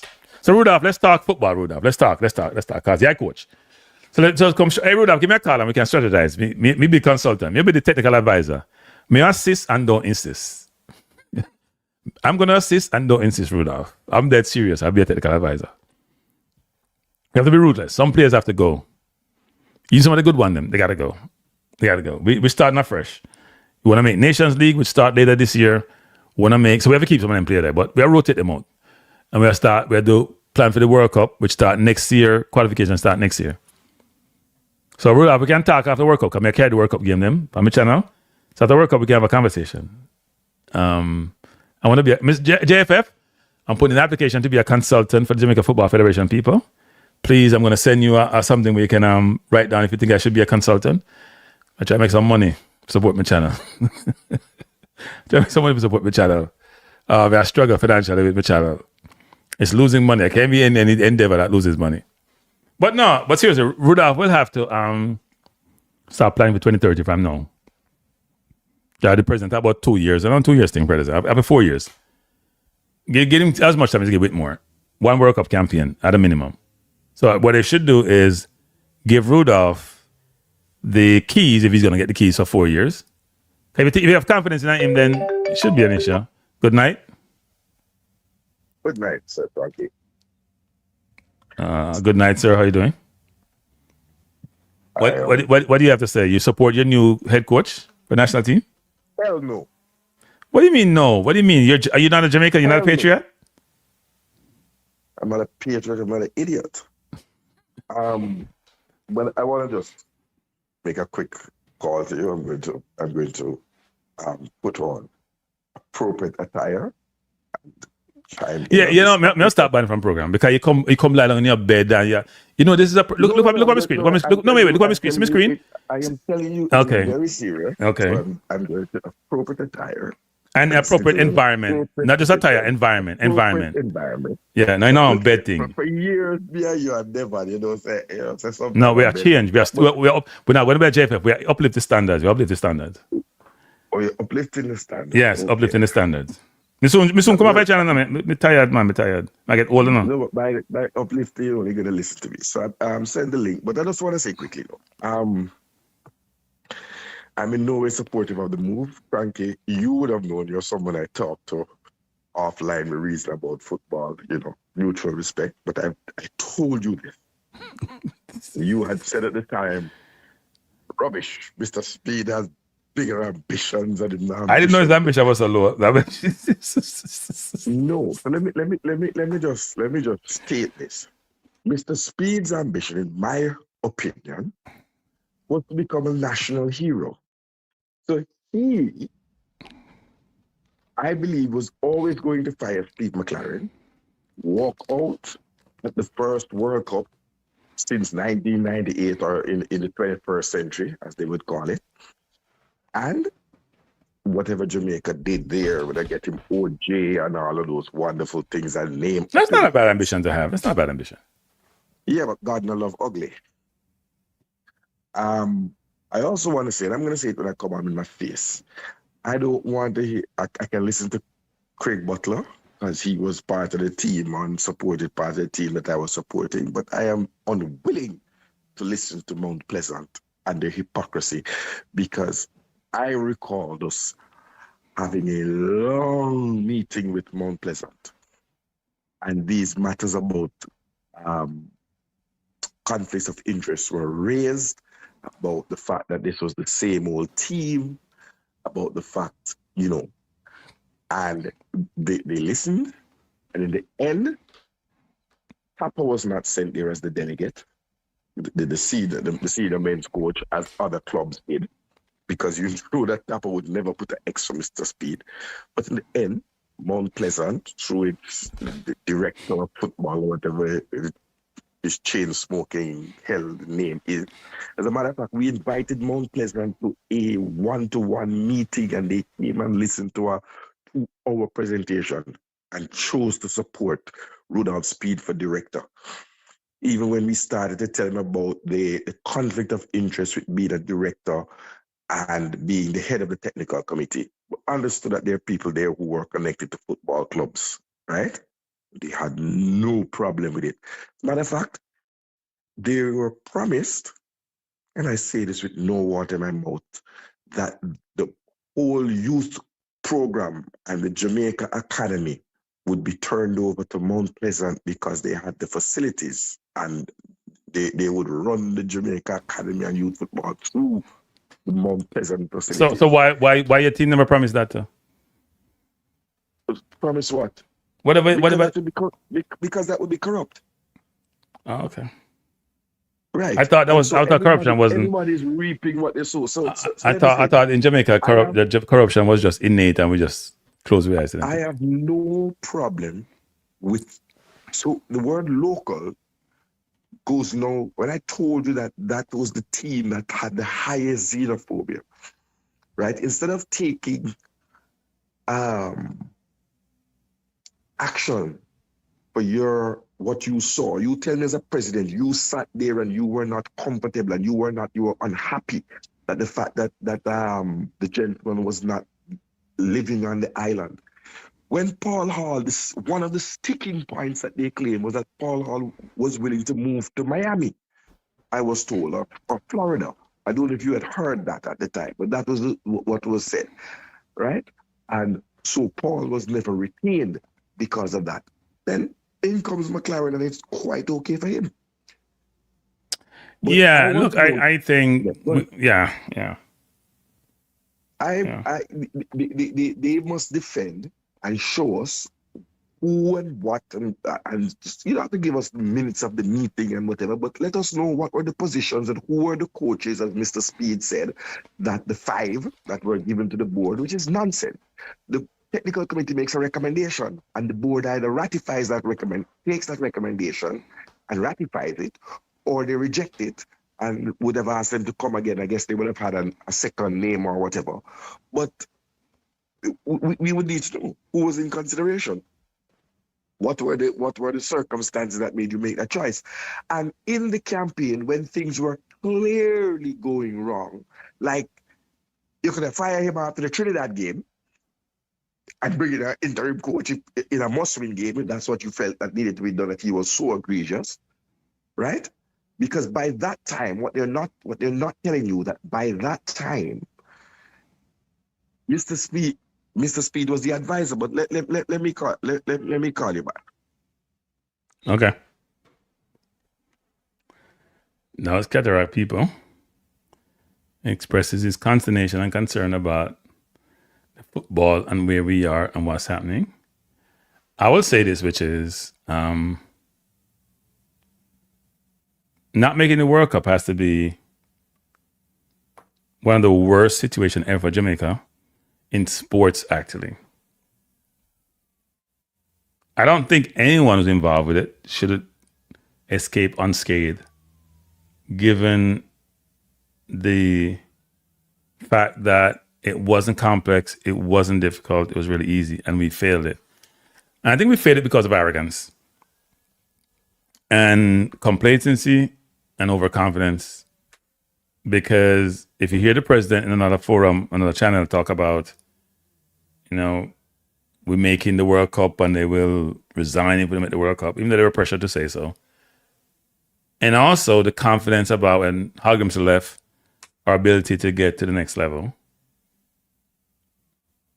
And that wasn't exhibited throughout the entirety of the process. I mean, it's very negligent when McLaren was going through the whole 16 months tenure.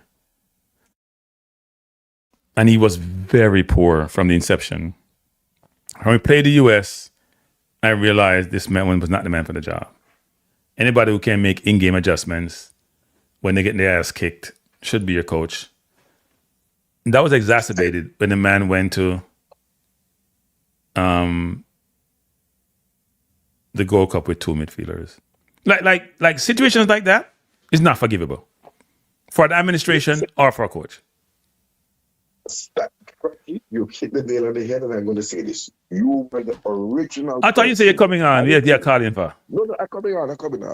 I forwarded. The start, that load up. I might probably use my telephone. It's unbelievable that a coach went to a major competition with two midfielders. The coach should be fired on the spot.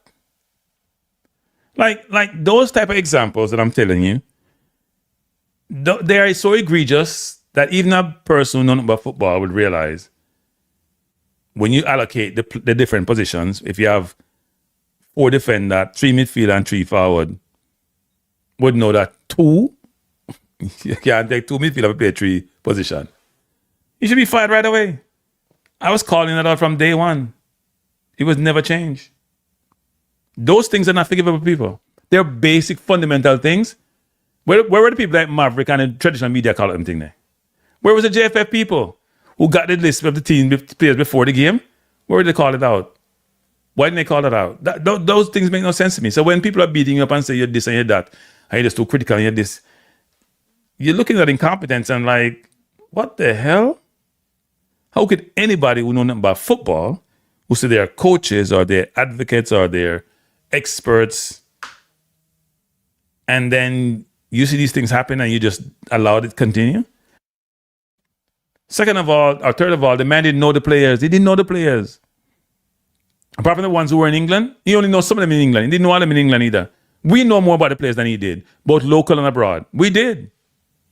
Because we truly follow it and spend time invested in it. He spent no time invested in the football program. He had to live on the island for us to know that he didn't give a damn. We care, he didn't care. And yet he got to, and then Simon protected his butt. Simon owned some of that. When we start asking questions, Simon protected him. His job is to be the media person. His job is to help, but he was protecting him. You ready? Kedarak, you ready? Yeah, man, I'm ready. See, you're in that dark again. Like you're living around Kiev. That's what I say. Because I'm in my man cave. Don't you have a man cave? I have a man cave. Don't have much light to it. Don't have much light to it. Let me see if I can give you As I've said before, Kedarak, the problem with Jamaica is, and I heard somebody say this the other day. I talk to you, come on, now watch. I throw a word for people. Something about people in diaspora always are criticized when they come run the program. So let me say this to the people that want to say that. First of all, so none of you should have a goddamn thing to say about any team outside Jamaica. No Arsenal fan, no Man U fan, no Liverpool fan. You know, when you're Maverick on the program, I talk about say, oh, Liverpool did this and Gakpo can't play. No, nothing to say. Don't talk about no coach card. Nobody can talk about nothing. Well, no things that them shouldn't talk about. So if we can't talk about Jamaica, where we are Jamaican citizens, or we're Jamaican supporters, and talk about the national team and the coaches, then don't talk about anybody else's team then. You're not English. Don't talk about no Arsenal. Don't talk about Man U. Don't talk about Chelsea. Don't talk about Liverpool. Don't have any of those conversations. Because only reserved for people who are born in that country and who support those teams. People globally shouldn't talk, even when they spend their money. They shouldn't talk. Because only people, because one of them talking a crap about, oh, we're overseas, and it's easy to talk this, and that. It's such annoying to hear that nonsense. Nonsense. Then don't watch nobody else's team then. Just watch the local JPL team and comment upon them. Because them they're Jamaica. Because we can't comment upon the national team and we can't criticize when decisions are bad. And I don't want to tell you, come run, because I don't know everything. We know more than you. That's very obvious. As you've been failing so badly. That's very obvious. Get her at the stage. Oh, Lord have mercy. It looks like a mugshot. Look here, you be like Hey, Dan people, Thomas. people, You be like Dan people, Thomas. he's not in jail. I didn't lock him up. Cause people maybe say, well, that jail. He's not in jail, people. I didn't lock him up. He has he's trying to look decent and it's very hard to do. It's very hard to do. 54, 46. That's my number. 54, 46. Oh, Lord. That's my number. No, let's go to the football, kiddo. Let's go to the football. Let me just say this, actually. Look, Yeah, I get beaten from you and others about me? my decision to support the current administration, who have now banned me permanently from interviewing any of their people or from engaging me, right? I understand that because I criticize them quite a bit. But when you're in the public domain, the public seat, if you're a politician or you have a public role, you have to understand the territory come with combination of praise and criticism. If you do great, you get the flowers. If you don't do great, people can't say you do great. Get over yourself. Get over yourself.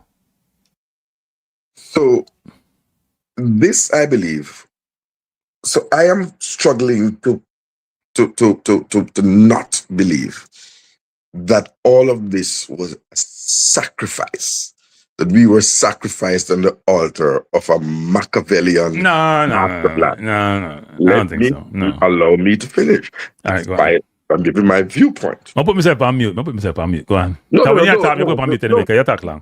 No, we're having a reason. I'm looking back, I'm trying to find out what was the reason why Oligola Solskjaer wasn't, when he was and apparently expressed some interest and was being looked at by Canada as well. Why wasn't he selected? In hindsight, we probably would have been better off selecting Dwight York. Because I think when we were schooled, or McLaren was schooled tactically by a former player of his. And I think Dwight York got his tactics correct. And we weren't able, even outside of the World Cup qualifiers, to ever really put a beating on Trinidad and Tobago. But the disturbing thing is this, and let me remain clear here. This administration came in with no manifesto. I think the day before 2 days before the election, they cut and paste some things, which was ridiculous because they didn't even change a typo or so, and presented and cobbled together something. But they had no plan. Their plan was that they were going to go to the World Cup, 10 million US, and everybody would have a huge payday. They had this large Adidas contract, which was up for renewal. I hope you can give us some time for us to talk about some of the real root reasons why Jamaica didn't make it to the World Cup. But I am disturbed because the stance taken by the president is unconstitutional. You cannot have a job and then dictate that Jamaican citizens, qualified Jamaican citizens, are excluded.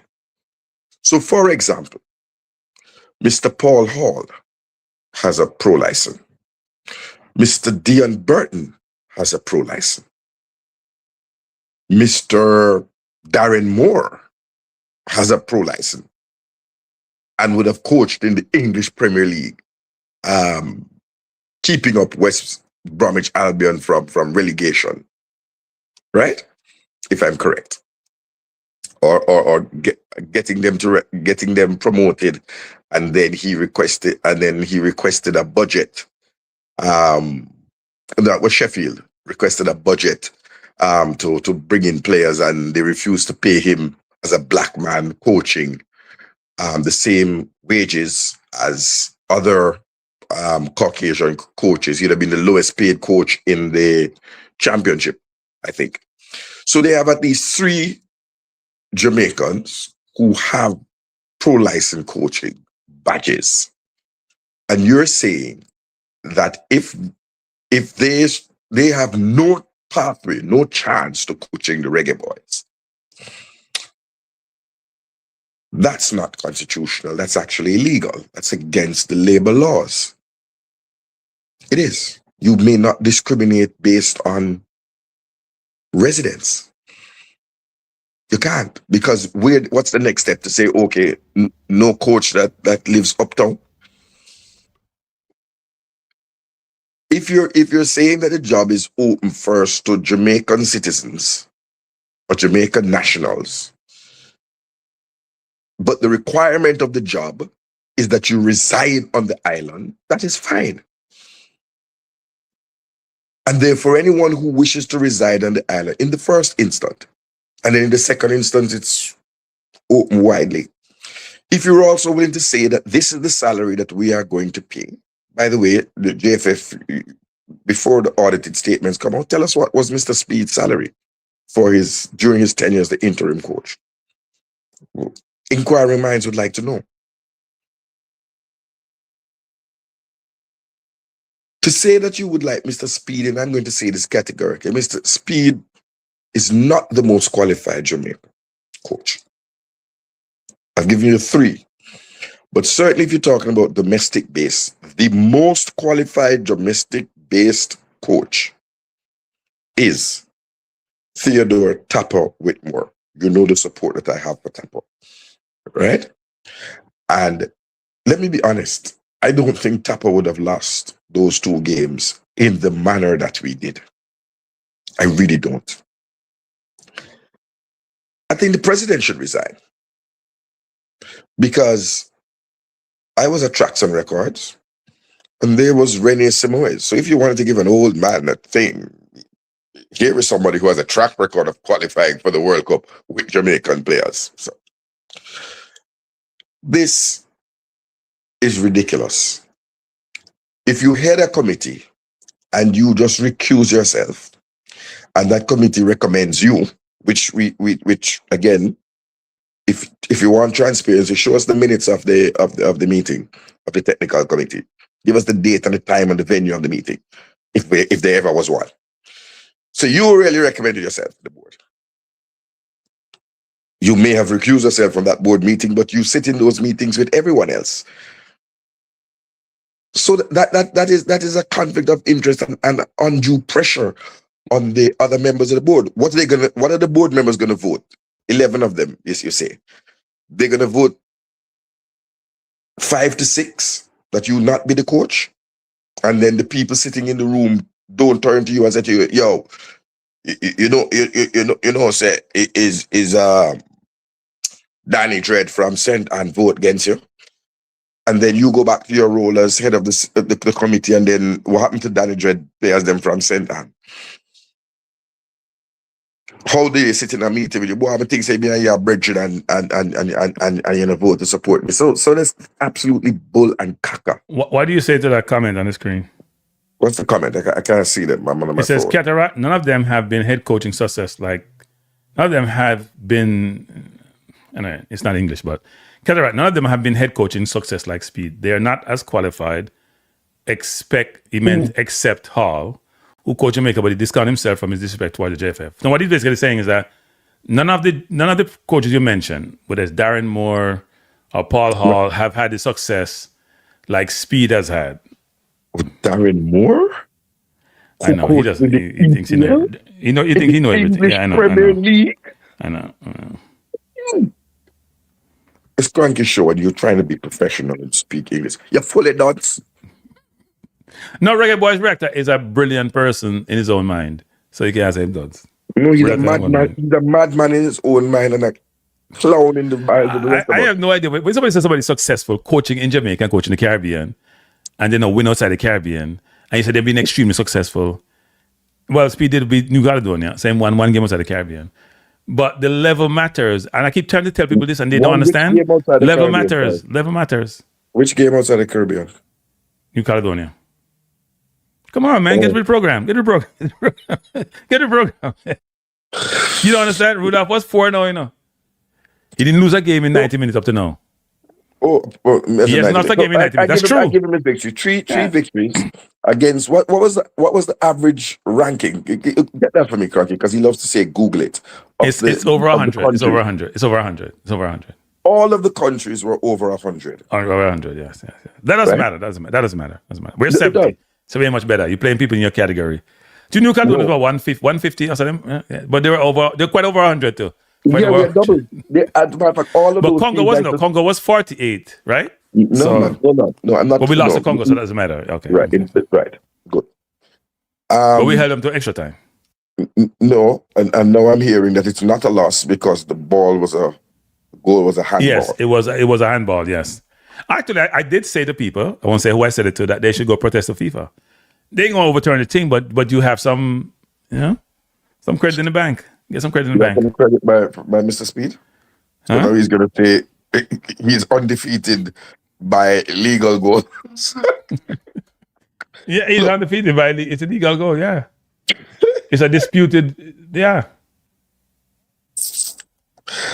So listen. My crimes against Mr. Speid as a national coach. Let's just take a national coach, right? Right. Any national coach worth their weight in salt gets a draw that gives you New Caledonia and Congo. The first thing you do, the very first thing you do is start contacting the best teams in the Oceania region. New Zealand, Vanuatu, I think Vanuatu, they qualify for some under 17 World Cup and stuff. And secure a friendly game to play against similar opposition. You would then go to West Africa or Central Africa. Congo is DR, Zaire, former Zaire. And you would, of course, try to secure a game against a CAF team, an African Confederation team, certainly from West or Central Africa, where the same sort of style, same sort of build and physical attributes may be present. That's as best as possible. That's what you do. Instead, you take a game What up, color?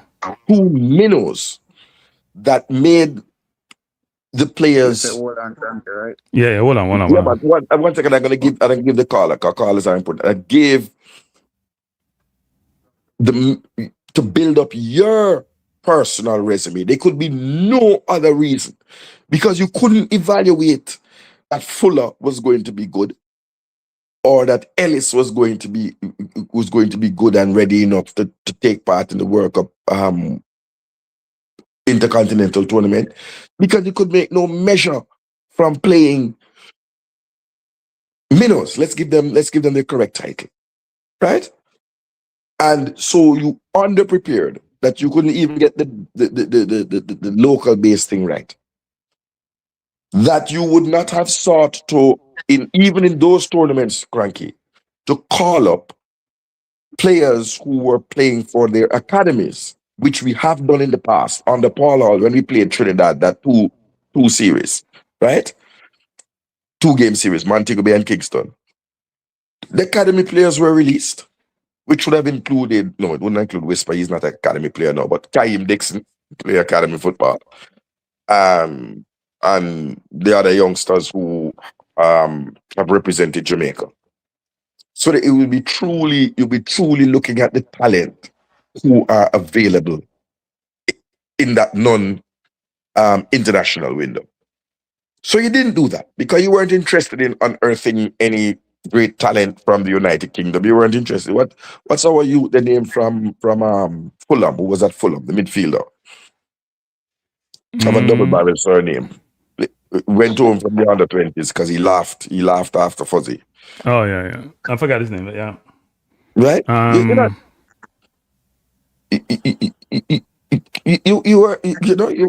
You weren't interested in seeing Malachi Welch, who was a CDM for the under 20s. But we've been calling up a long time now. Yeah, but caller, run through. Yeah, hello. Go on, caller, go on. Yeah, Cataract. You know Cataract style already. Manners and respect, Kranky. Good night. Good night. Yeah. Blessings and guidance. God and good road. Yeah. Cataract, me hear you mention something on our next program the other day. and just coach and system and all that thing. I'm from young Kranky at start. It's nice. You know, Yeah, break up, caller. Caller, yeah, break up in a minute. Something wrong with the line. You're breaking up. Can't hear you. oh, yeah, you hear me now? Yeah, go on. Yeah, I'm saying me a cataract on the next program the other night. Me that watch the program and cataract was on it and he mentioned something about system and all of that and then thing. From night me not hear none of them mention about system. Even though I was listening from Kranky, I hear a mention getting the players from the diaspora, the local players and play a game. And the people in the comment section against it. But I think that would be a good thing to do. You know, because people been complaining, say, we need a balance and we need a mix or whatever. But at the same time, I don't see no coach in Jamaica developing a good midfielder. When last we can find a good midfielder out of Jamaica? Long time. See? And we've been having this problem with a good number 6. Been having a problem before the World Cup start. So we need a number 6 to control the pace of the game, up tempo. As old as Ravel Morris was, or is, I should say, he would make a great difference in a team that they don't have to play 90 minutes. You can bring him on. Suppose they get the lead. Nobody in Jamaica team hold on for the ball and make the passes there and take control of the game. None. We have no midfielder like that.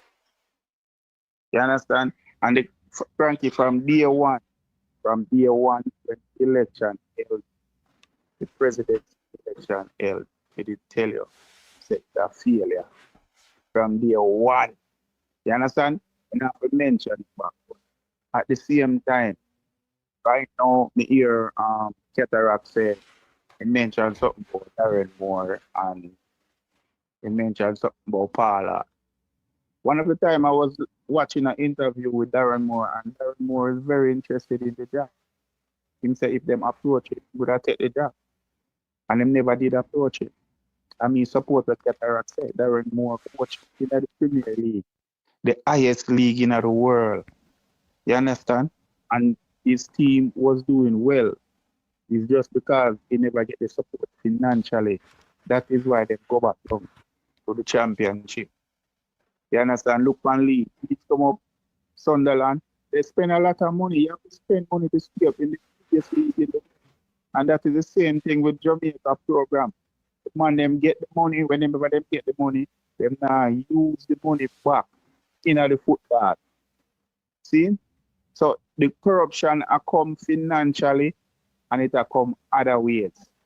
Because the financial, look at this. The Jamaica Premier League can get over $100 million sponsor to run for a season. But the Reggae Boyz can't get a sponsor until Adidas sorry for Jamaica come to get a sponsor. That is embarrassing. Well, they had more sponsors this year than they've ever had, you know. Yes, because they believe, the people them believe, because them say, yes, this is an easy opportunity. Well, that is true. That's why them get all the sponsors and Kranky. Me and you know that, you know, because we watch football a long time. And we know you have a lot of people, they watch football, but they don't study the business of the football. That is why I love your program. I like when Cataract come on the program, because the man hit the nail right on the head. You understand? Why we can't get 3 or 4 coaches that know the system, know the pain to play for the Reggae Boyz, coaching the Reggae. Yeah, we can get like a Whitmore and a Paula, a Darren Moore. You understand? We can get three local coaches and put them together and get them to coach the program. We don't have to go overseas to get an overseas coach, because once the man have them A license, them know for coach. Why you have to go for a man overseas we fail several times in fail by coaching?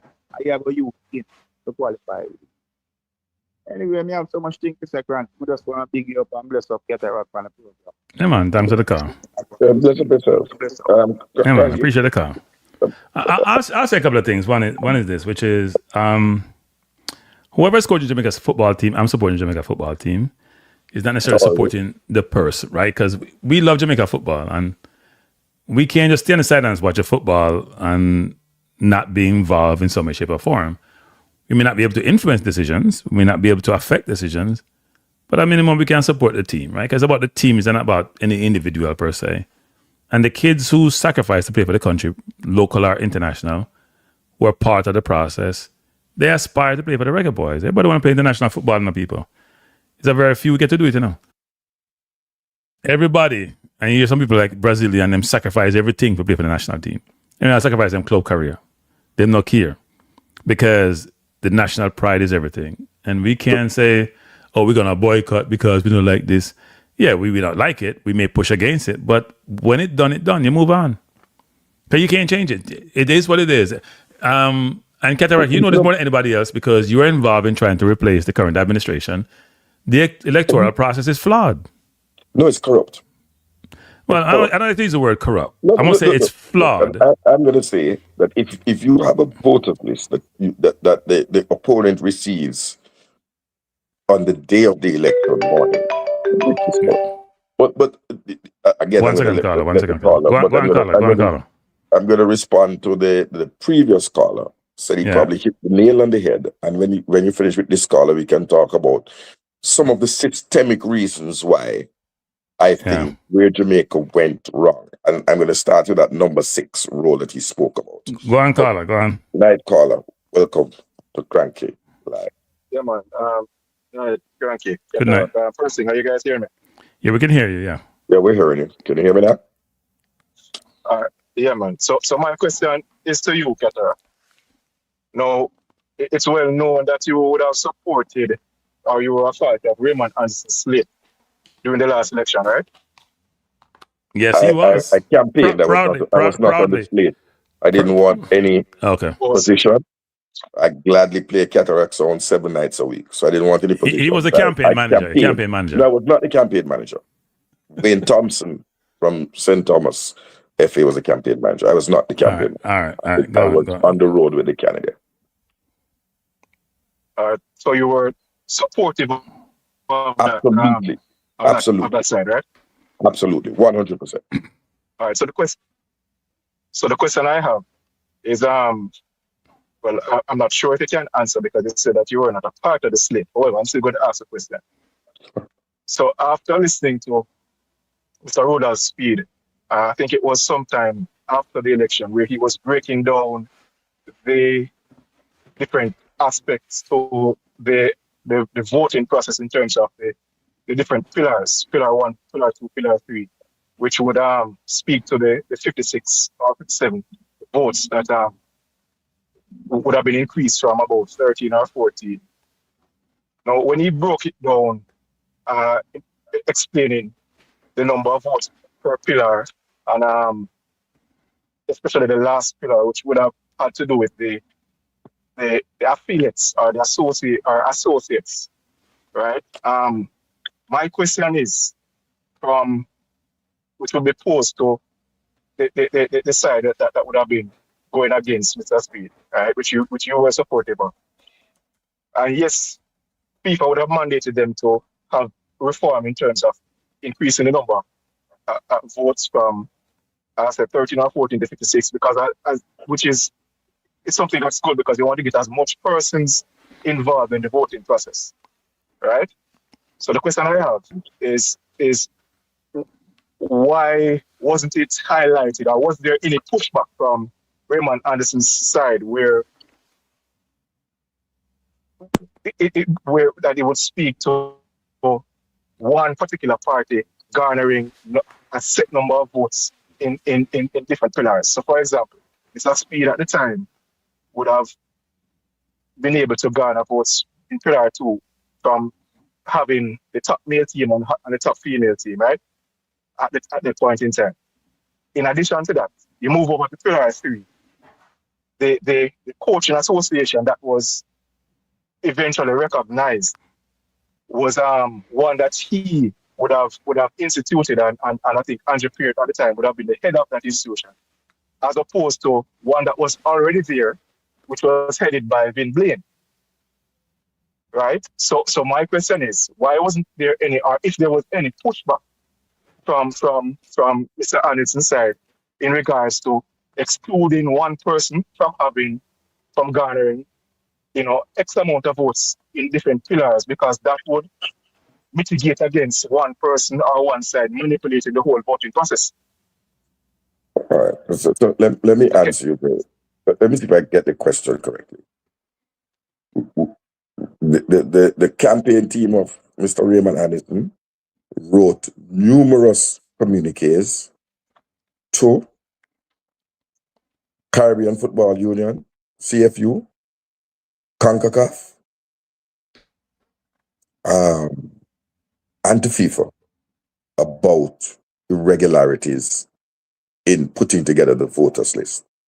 So what really happened, if I'm being factual, is once somebody met with Raymond Anderson's team and it became supportive, then that organization was replaced by another organization, including down to the last minute, the Referees Association. So the voters list at the end of the day was presented to us, official one, on the morning of the election, right? So we wouldn't have even fully known who to campaign to within the organization, right? Those protests were made, and I would just answer you by saying, where is beach football now? I mean, that was the biggest scandal, right? That's the biggest scandal and the big and one of the where's futsal right now, right? So when you create fake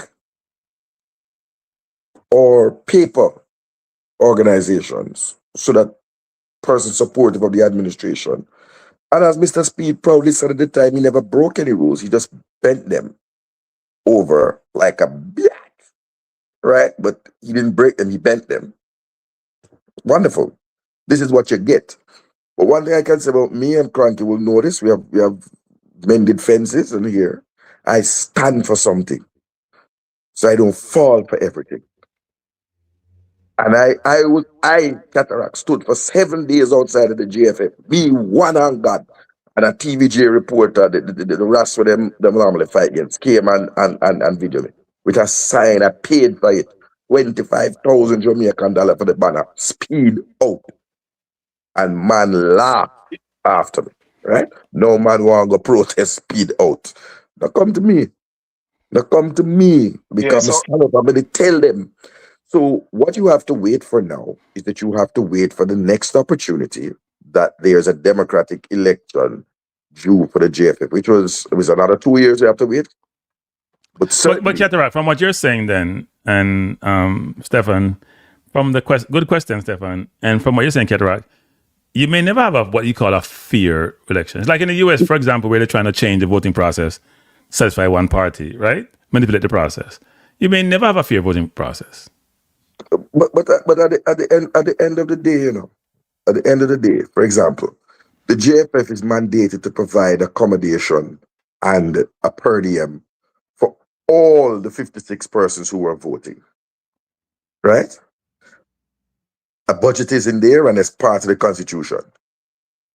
Well, Mr. Speid, what did the president's side do, and Mr. Speid, who was the point person his campaign, do? They just provided accommodation for those people who were supporting them. Mr. Anderson, we had to spend a lot of the money that we got on accommodation and transportation and stuff for the delegates that were in the end supporting us. But even right on the floor, I'll tell you this. Irvin White, I'm afraid of no boy, no way. A man came to vote in the wrong name, 2 different spelling. WHIT is different from Mr. WHYTE. Nowhere in the world could people with 2 different spellings of their name be allowed to vote. And I came off the stage and I went in the face of the FIFA representative and said, this is fraud. And she said, no habla inglés. and I use my little Spanish. I use my Spanish. Esta la corrupción. And she probably did say no speak English either. But no, she said no habla English. No comprende. So why is she there if she don't speak English? Because everything was a farce. What I'm saying is an English-speaking environment, is an English-speaking country. Why would you complain to FIFA about that? When we asked, because FIFA did not respond to not one of the letters, neither FIFA, CFU, nor CONCACAF, not even responding to say received. Right? So all right. So I get you, Catherine. I hear what you say. So, right, but however, though, all right. So yeah, I get what you're saying in regards to pointing out the irregularities and putting it to the relevant authorities for them to have them rectified, right? However, here's my other question in regard, because when you hear Mr. Speid's pushback at the time, because I listened to, I would have been listening to him over a number of years and on various platforms, and his pushback at the time in regards to the reform of the Constitution was that Mr. Anderson would have been a part of that reform, and he was okay with whatever that was put forward by the incumbent party, right? So I'm asking, or is it by the board, and Raymond Anderson, wherever he is, will always have to live with the fact that he did not vociferously object to what was so during so a man has to take responsibility. Right, so that would have been my and that would have been my next question. That's the question I was actually going to. Was there any objection whenever that reform was being done in terms of from a constitution standpoint, right, where the number of votes are increased and how it would be broken down per pillar? Was there any objection, right, from Mr. Anderson's side? No, it would have been. So let me ask you, and I don't want I being a respect as a call and thing, but right now we don't want to go in the election. But let me just say, at the time there would have been no side. There was a board. So I never involved in a nothing. Yes. I just sit in at the stand and drink rum and eat KFC chicken and follow out the youth team and a yam party every day. I drive from Mandeville, come at stadium, right? Come up at the Horace Center for watch the under 20 team be mishandled by Fuzzy, right? So there was no team at the time. There was no Anderson slate. There was simply a board of directors, and Mr. Anderson will have to be accountable for the fact that he was not vociferous, even if he was going to be voted down, because the board overwhelmingly was voting to really keep itself. And I'm going to say this publicly, because at that time he had no thoughts of challenging. So it would have, those reforms would have just brought back the incumbent board again. So he didn't, at the time, I didn't think he had any thoughts of challenging for presidency. There was an understanding that Ricketts would not have offered himself again. So yes, he has to shoulder a portion of the blame. So where do we go from here, guys? Because this conversation is like right. So that's what I'm saying. I want to get into where should be. So I Sedella Marley, anywhere you are, please. Me close them soon now, so let's make the case. Starting Stefan, but Stefan still there? Any other questions, Stefan? No, man, that was my question. I mean, as far as I'm concerned at this point in time, yes, we found another election, and I mean, let's see what happens in terms of where the coaching is concerned. But my thing is, has always been, from a constitution standpoint, from a democratic standpoint, let your voices be heard at the poll. That's how I see it. You just have to wait until the next election is called, because constitutionally, they just have to they'll be there until that time comes. So my thing is to wait until that point in time and let your voice be heard. That's how I view this. All right. Thanks for the call. I appreciate it. So Kranky, my only word on that is, when you have a failure, the honorable thing to do is to tender your resignation and the resignation is either accepted, the public can all go, whoa, no, don't resign. Stay, believe in you, or your resignation is accepted. And you go look, we saw what happened in Italy, right? People may say, well, it's a bigger country. The concept is still the same. They haven't been to the last 3 World Cup. Call that 9, 12 years or what you want to call it. We haven't been since the 90s. So we are in a worse situation, even though they're more footballing powerhouse and have more resources. And they're now talking about leveraging diaspora more. Not diaspora, but leveraging immigrants more on their football program because the local is not working. We're trying to go opposite direction when that's never really worked anyway. So, Kevin, what do you have to say to close this out? Because I'm going to have to go soon. What is it to close this out? In terms of next steps. Can we have a good 15 minutes to end at 2.5 hour show? All right. We have 14 minutes because that's 20. Well, yeah. And I know you can talk for 2 hours, but you only have 14 minutes. So let me say this. I believe the first step forward is to, in the senior men's national team, right? The root problem for me occurred in a meeting where the following phrase was made. Ivan Toney is a penalty merchant. And therefore, that was a meeting. And therefore, leading on from that, we never aggressively pursued Ivan Toney until into his second season in the Premier League, right? And we could have had a more realistic chance of convincing him when he was in the championship. So you need to reposition that. You need to reposition that. I'm saying to you. No. Here's where you need to reposition it. No, man. No, you listen. Okay. So you're talking, we got to be moving away from the detail and more the holistic approach. The recruiting strategy was flawed. Our recruiting strategy is flawed. So I haven't told you just one element of that, or one aspect of that. The recruiting strategy, how you recruit a team of players to come play for you and be part of your system and part of what you want to achieve is flawed. Okay? So the one-off Tony here and Mason Clark here and that, it's a flawed process. You need to have a comprehensive recruiting process that entails multiple countries where you have your diaspora based and where they have footballing capability and ability. And then you go source players from that in a very structured, well thought out way. And to do it not just at the senior level, but sometimes at the junior level so they can mature to your senior level. So you're already giving me 14 minutes. I'm trying to go ahead, but I'm helping you. Everything you said is wonderful. And I have no disagreement in it. But I also want to say this. The reason why I single out Ivan Toney is I don't see many of the nations that qualified did so on the back of a proven goal scorer, a clinical finisher. 40-year-old, nearly 40-year-old Lewandowski, Poland tried to. But the country that qualified there with what's my man name, about 40, 41 now? Yeah, Bosnia Herzegovina.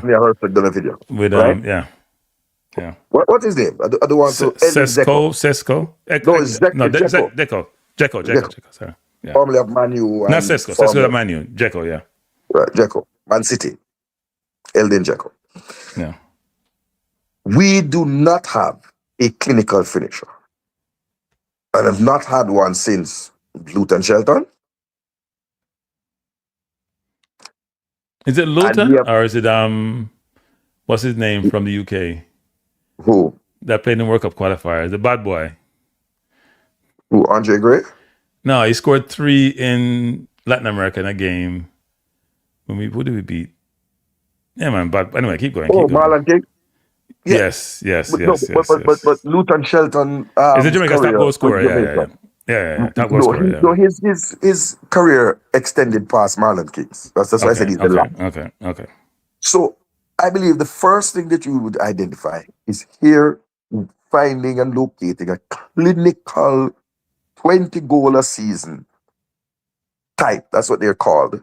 My understanding is, because somebody said me no know football, striker, and begin to build there. Right? The fact is that we did have options. Mason Greenwood, for example, would have been an option, but we overlooked, for example, Ivan Toney and Ollie Watkins when Ollie Watkins was at Brentford. But Right? it goes So back to what I no, said earlier. It's about the but recruiting process. yes, I'm saying the recruiting process must start by identifying 2 possible 20-goal a season strikers to lead the line. Some countries only have 1. And build from there. Our next Achilles heel, a creative, mercurial talent in the number 10. I don't believe Ravel will be available for the next World Cup in 2030. No, he won't. Right? He was available for this one. He wasn't selected. So we can forget about that. And a number 6 tandem, a 6 and a 8, and then a centre-back pairing. A steadied centre-back pairing that has 2 backups that are rotated, but a solid centre-back pairing. You know what? Big up Blue Flame Sound. Big up Blue Flame Sound from down at Tel Aviv. I went to play at a dance in Tel Aviv on Rum Lane, and the sound man watches Kranky live. He's talking about Tel Aviv in Jamaica, not Tel Aviv in Israel, right? I'm just going to make sure we're clear. I played in Israel before, but not Tel Aviv. But I'm just saying it's not Tel Aviv. I'm just going to make sure people are clear about. Yes. Down at town. Tel Aviv. Spoilers. Pankla. Yeah. Rumbling. Keep going. Yeah, we're at the time. You have 9 minutes left. As a matter of fact, the man just put on one mix and spend theme over that he play and talk to me about Kranky Live and Ryan LFC and Jamaican football. Like, he said something. I'm going to attribute it to him. He said, Jamaica's chance of going to the World Cup ended in Mexico when Nyron Noseworthy received the career-ending Achilles injury. Yeah. And I thought that was so deep. In a young youth, in a youth, old like you, same young. No, old like me. Like 30s, about 40, but probably them 30s. 20s, 30s. And we have never put together a steady centre-back pairing like what we had when it was Adrian Maria. I'm gonna cut you for 1 second. Say this. So I was watching Latti play this weekend for Coventry. He played centre half. I can't remember him playing one long ball. I'm just trying to remember. I don't remember him playing one long ball. In the game, they played against a good team in Hull, who were giving them a hard time. The game draw 0-0, but I can't remember him playing one long ball. And I had Latti Pinnock centre half pairing because I thought we needed somebody in the back line who's gonna play a defense and play at a high level and playing regularly, right? And we'll have that comfort in it. And I thought Latti struggled at right back, to be honest.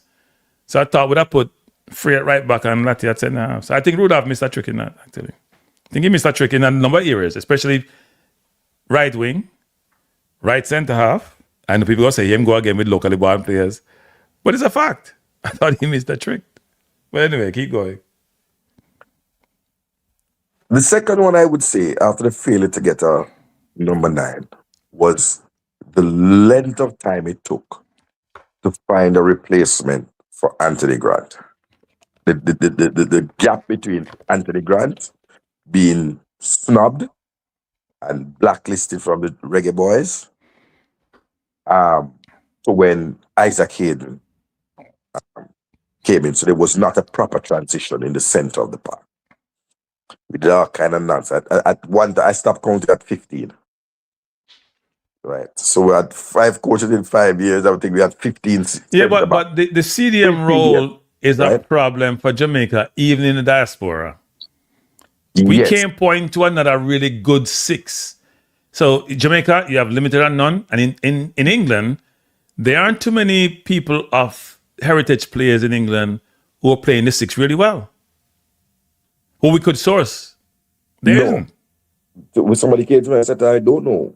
I think there's one youth in the championship and I'm watching him, right?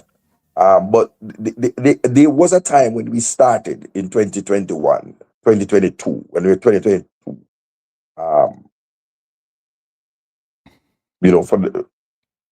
to qualify in 2021. There was a time when there was David Davis at Birmingham City. There's Anthony Grant. who I thought was the best at the time, along with Isaac Hayden. I thought Isaac Hayden might have, smidged him in terms of pedigree. And then we had Kevin Stewart, Dr. Glass, right? Down the line, we had, what you call my boy there, Jordan Cousins. I don't know why he has never been looked at again after the one game in We don't hear anything Catalonia. about where's Cousins playing anyway. League One. For who? Play every week. You can check it. I don't want to give misinformation. But What's he's Cousins' in League first One. name? Jordan Cousins. I don't rate him as a player, but he's there and he has put on the shirt. Right? We need quality. We don't need no second tier player. No, Not a league, but we need quality. He's not at age now. And I'm saying to you, I don't know. I can't see the player. I can't see him. So God, I pray every day that God bless Isaac Hayden's knees. Right? All right, that's some team called Eagles FC. What the? Oh, no. East League. East League. East League Yeah, FC. What's that? National? He's in the National League, for Christ's sake. No, We're not going National League. But at the time, no man, I'm not going National League. Yeah, I'm going National League. I'm not going National League. So I think I'm just saying that he was in League One the last time I looked. I checked up on him. Right, but we have to find a number 6. Certainly, it's number 6 because Isaac Hayden, we know his injury history, and a centre back pairing. Right, so recruitment has to be there. I believe we have people like what's his name from Juventus, who we should try to work on his papers from now. Like Kelly. Lloyd Kelly's a good player. Yeah, we should try to get Lloyd Kelly. Look, Rudolph. No, you watch the program. Rudolph, go work on it now. Get Max Aaron from Rangers. Get Dujan Sterling from Rangers in there, Celtic. Rangers in there. Get Keenan Davis from Sassuolo. I don't think Keenan is the answer. Keenan has been playing well. Keenan has been playing really well. I watched Keenan. Keenan has been playing well. His overall game has improved significantly from Villa. I just tell you, I don't think he's the answer. I believe one of the errors why we didn't qualify, and I know I'm not going to put this on Rudolph Speid, except to say that he should have been more aggressive, is Cameron Archer. Because I believe Cameron Archer would have tucked away those shots. Cameron Archer. No. Hold on, let me finish. Allow me, please. Cameron Archer declined the call-up. Just my understanding is, let me just leave it at that. He declined the call-up. Cameron Archer is not getting the game at Southampton. Yes, however, Mr. Speid made it known that those same could have been said about Ethan Pinner. No, Rudolph explained that. Rudolph explained that about 10 times. I would explain that for Cameron Archer at a top club like Southampton. But he declined the call-up, so we're going to do him decline the call-up. But allow me to finish. I say if you were more aggressive, and I would have said, this is what I would have said to Cameron Archer. I know you're struggling for game time at Southampton, and the goals are not coming in as they do. But we are inviting you into a team that creates numerous big chances per game. Which team that? Jamaica. We do create big chances. And we need someone to tuck away those chances. That is your bread. I don't know which big chance you're talking about with Jamaica. I don't know which big chance you're talking about. Come on. Yeah, against Curacao, we did at home, but we didn't create enough big chance against New Caledonia. Now we create enough big chance against... We create big chances against New Caledonia. Then put them away. I'm not calling big chance. We don't create a big chance against DR Congo. None. Zero. But in a game... No, Archer would be as good as what we have, to be honest, even though he ain't playing no portion of ball. Archer is not worse than any of the players we have in the front line. He's not worse than Bailey. He's not worse than Mason Clark. He's not worse than Andre. He's not worse than any of them. But Archer's not getting any game time. Archer's not playing any football. I like Archer. Archer is quick. He can play a wing too. Archer is a good player. He's just not getting game time. Bailey Kadamati now get the more game time. That is true. But Gabriel Matter want to come play. He want to come play. And I'm saying to you, Good night. That is not on Rudolph. Kranky, I know I'm on here. I'm listening to you and Cataract. Yes, go ahead, Diego. What I say? It's a question for Cataract, though. Okay. Sure, Mike. Cataract, the music, man. Am I hear you? You hear me? Okay. Yeah. I heard him saying, because a caller had called, or somebody called the station today and said they believe that the only way you can damage if you want the JFF out is to hit that money tree. You know, whether you're a sponsor, Right. or you're anybody that gives them money. The only way to damage and is like blood to the human body. If you want a human body to die, then you just, if there's no blood, they can't live. Money is what makes all these federations live. And the caller said that we represent money, fans represent money to the federation. And the only way, because I see it in America every day, where fans, if they're not pleased with what's going on, their only recourse is they stop subscribing to the next station, and they put power. They stop attending. They stop buying paraphilias and jerseys. But I hear Cataract saying that before. I know he's against the boycott. I'm trying to understand why is he now against the boycott when he was the first I heard come with it. No, I've never suggested a boycott. Never. I've never suggested I a thought boycott. you said go in front of the JFF. I So maybe I couldn't misunderstood. What were you suggesting back then? They're saying protest versus boycott, right? Protest. Protest versus boycott. Yeah, protest. Oh, Protest. Yeah. okay, You can go okay, Cataract, not a problem. I got you. No, but I want to answer I want to give my take on what you're saying because it's a very valid point. The difference is that the number of shirts that actual Jamaicans buy is a fraction of a percentage of the sales of Jamaican jerseys worldwide. Yes, I know that. Yeah. Right? It's bought as a fashion statement by a myriad of people. So we wouldn't even really dent Adidas' sales per se. Jamaica has football has 4 streams of income, and I list them in order. Number 1, FIFA grants and the money that they send to the federation, what they call it, the MA. That's what they call it. Yeah. The MA, right? That's number 1. Number 2 would be the Adidas sponsorship, but Adidas really isn't concerned with Jamaican football per se. Adidas is concerned with reggae and Bob Marley. Yeah, that's where they see the money. Brand Jamaica, brand Bob Marley, right? And so they're going to be here for the long haul. Because whether we go to World Cup or not, if we go to the World Cup, their website would have been broken again, right? And I mean literally break the internet. Like when the first Jamaican jersey came out, Adidas jersey, and there was a run on it. The third would be the government of Jamaica and its subvention that it gives. And last but not least, no. Last but least. After that would be qualification monies, prize money, like from But the that's reggae not a guaranteed money. No, it's not guaranteed. You're talking about guaranteed money. There's guaranteed money, then you're going on to what's not guaranteed. Because gate receipts are not a guarantee because you don't know how many people turn up. Well, no, you guarantee gate receipts. The question is how much you're going to get. Yeah, but somebody going to turn up at the stadium.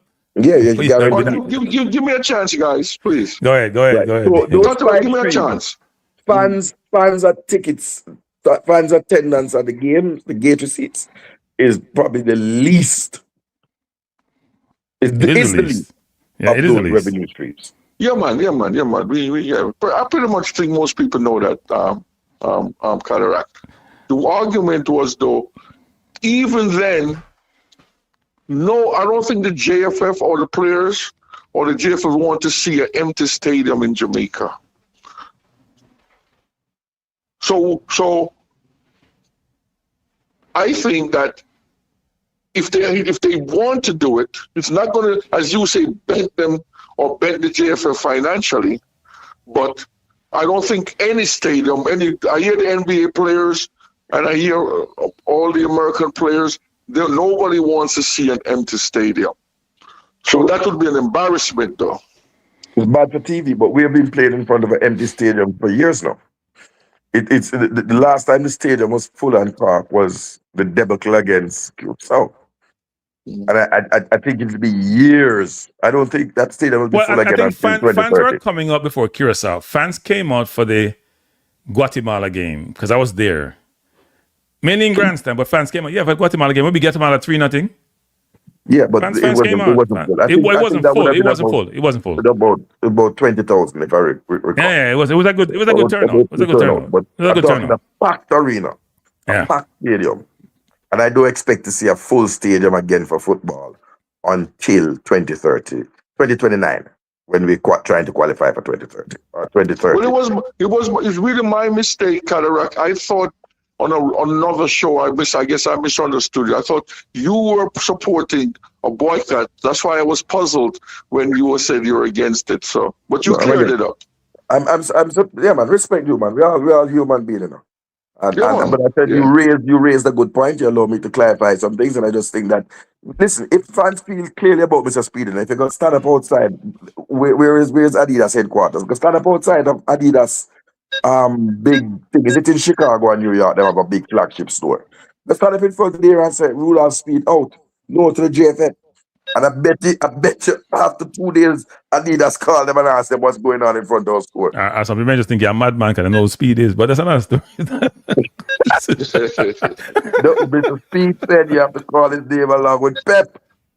Come on. You're like, what about that was Speid? Where we run go? Wait, what Speid? Where we race? Well, question for you, Kranky, the football. Yeah, go ahead.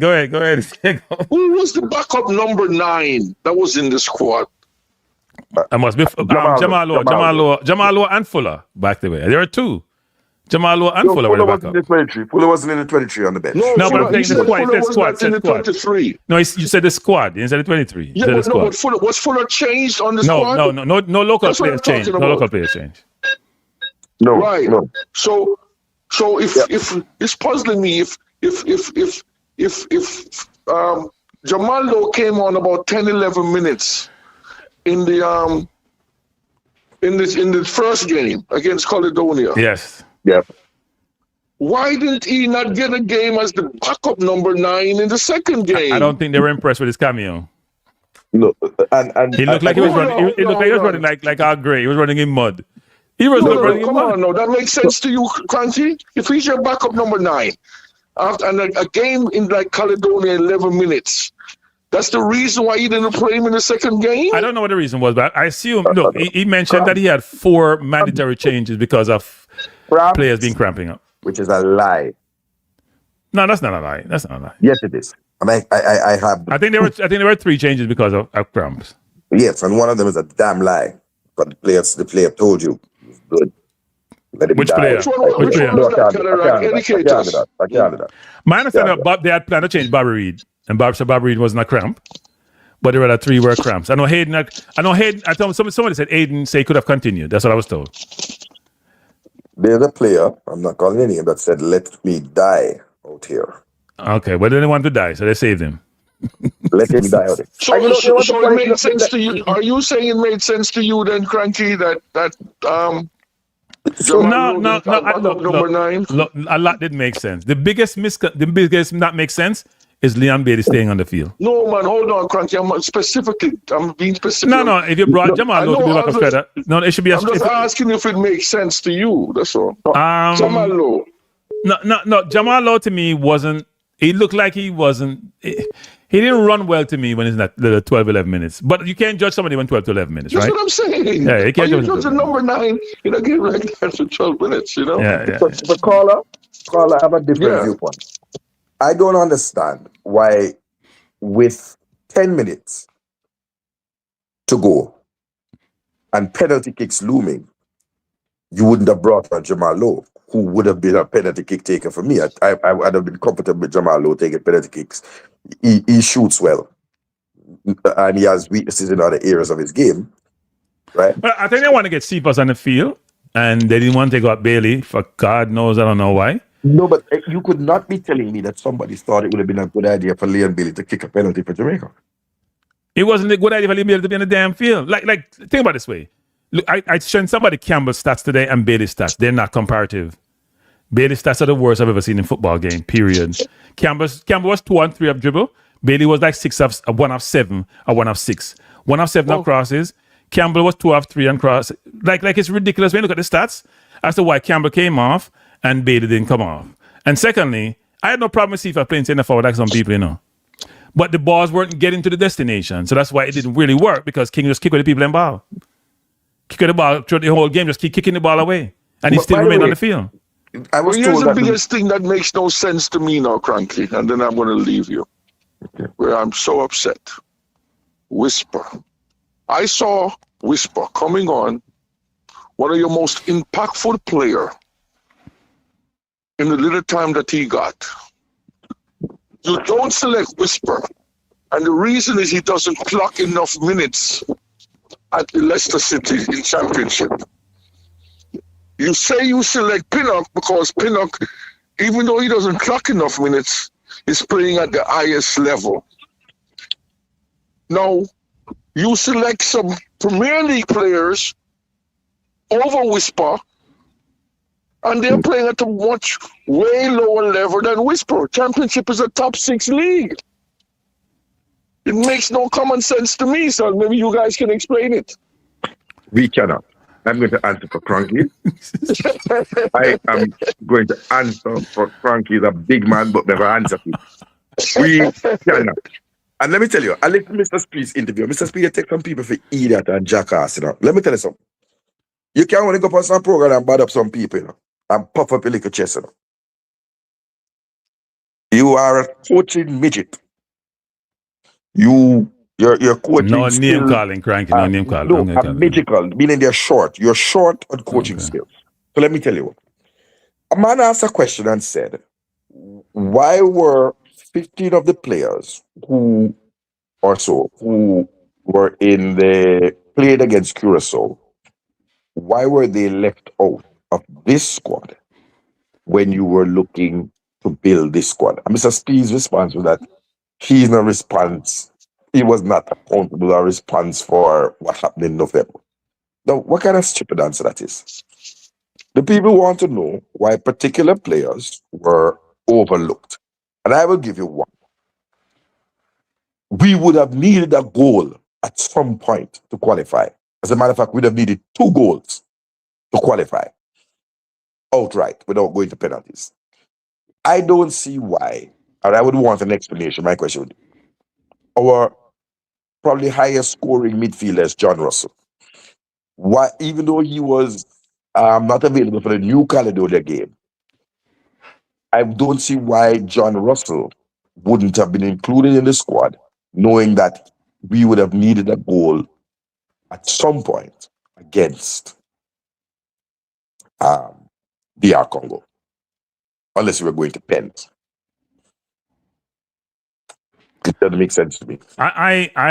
John Russell, I wasn't having John Russell in my team. John Russell, to me, didn't deserve to be in the team. He wasn't playing well. He scored goals, but he didn't contribute in the midfield. So I'm not have John Russell on my team. I am talking about when you have gone to extra time and you need the 15 minutes or whenever, when it comes down to crunch time. I mean, I'm not trying to bring him on to play an entire game. Right. But when a goal is needed. So their questions abound, like real questions for Mr. Speed. Real questions. Like if I had a choice of number, Kranky. Hold on. If I had a choice of number 9, if I had a choice of number 9, and I'm saying this with my hand on the heart, I would bring Michael Antonio over Jamal Lowe. Right? If I were going to hang my hat on the thing. Jamal Lowe is not a prolific goal scorer. Jamal Lowe is a championship level number 9 who goes on the field and runs hard and works hard and pops up with the occasional goal. That's not what was needed. The game did bigger than Jamal Lowe. Would not be in my squad. It was the biggest surprise.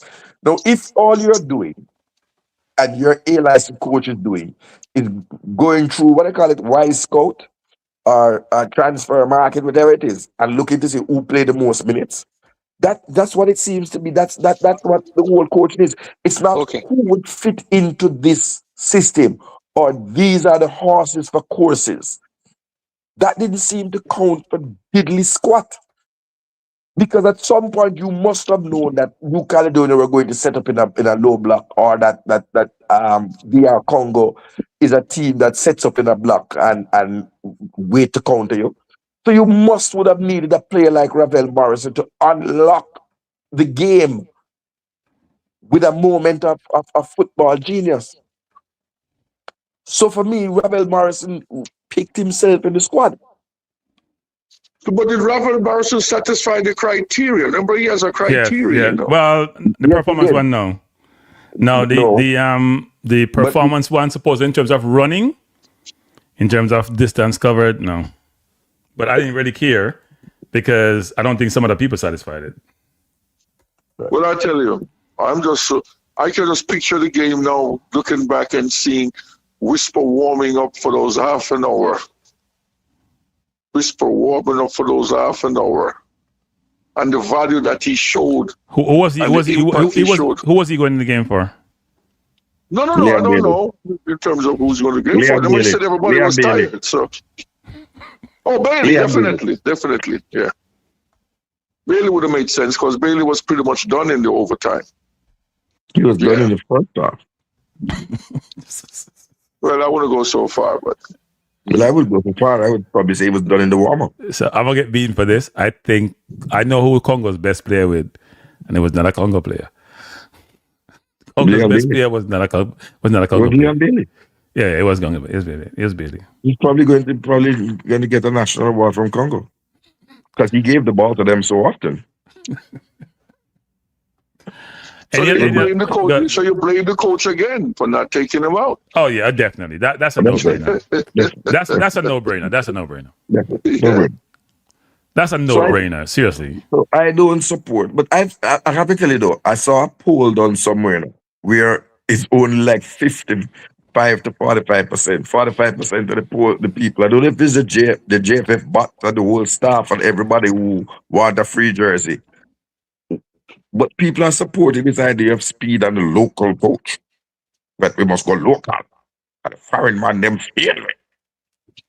No, I think the president came out and said it. No, they're supporting the president's stance. But I believe that if you're doing that, you cannot exclude Jamaican citizens from getting a job in Jamaica. If I believe that it is right to say that you would like the coach to live in Jamaica, I have no difficulty with that. But I'm sure Darren Moore would come and live here. I'm sure Paul Hall would come and live here. I'm sure Dan Burton would come and live here. Then Paul Hall burn his bridges with the JFF. You know, JFF don't forget, you know. Them man, they bleed. With that said, Kranky and Cataract, qualification, with that said, how many Jamaican coaches are qualified to coach a Jamaica team?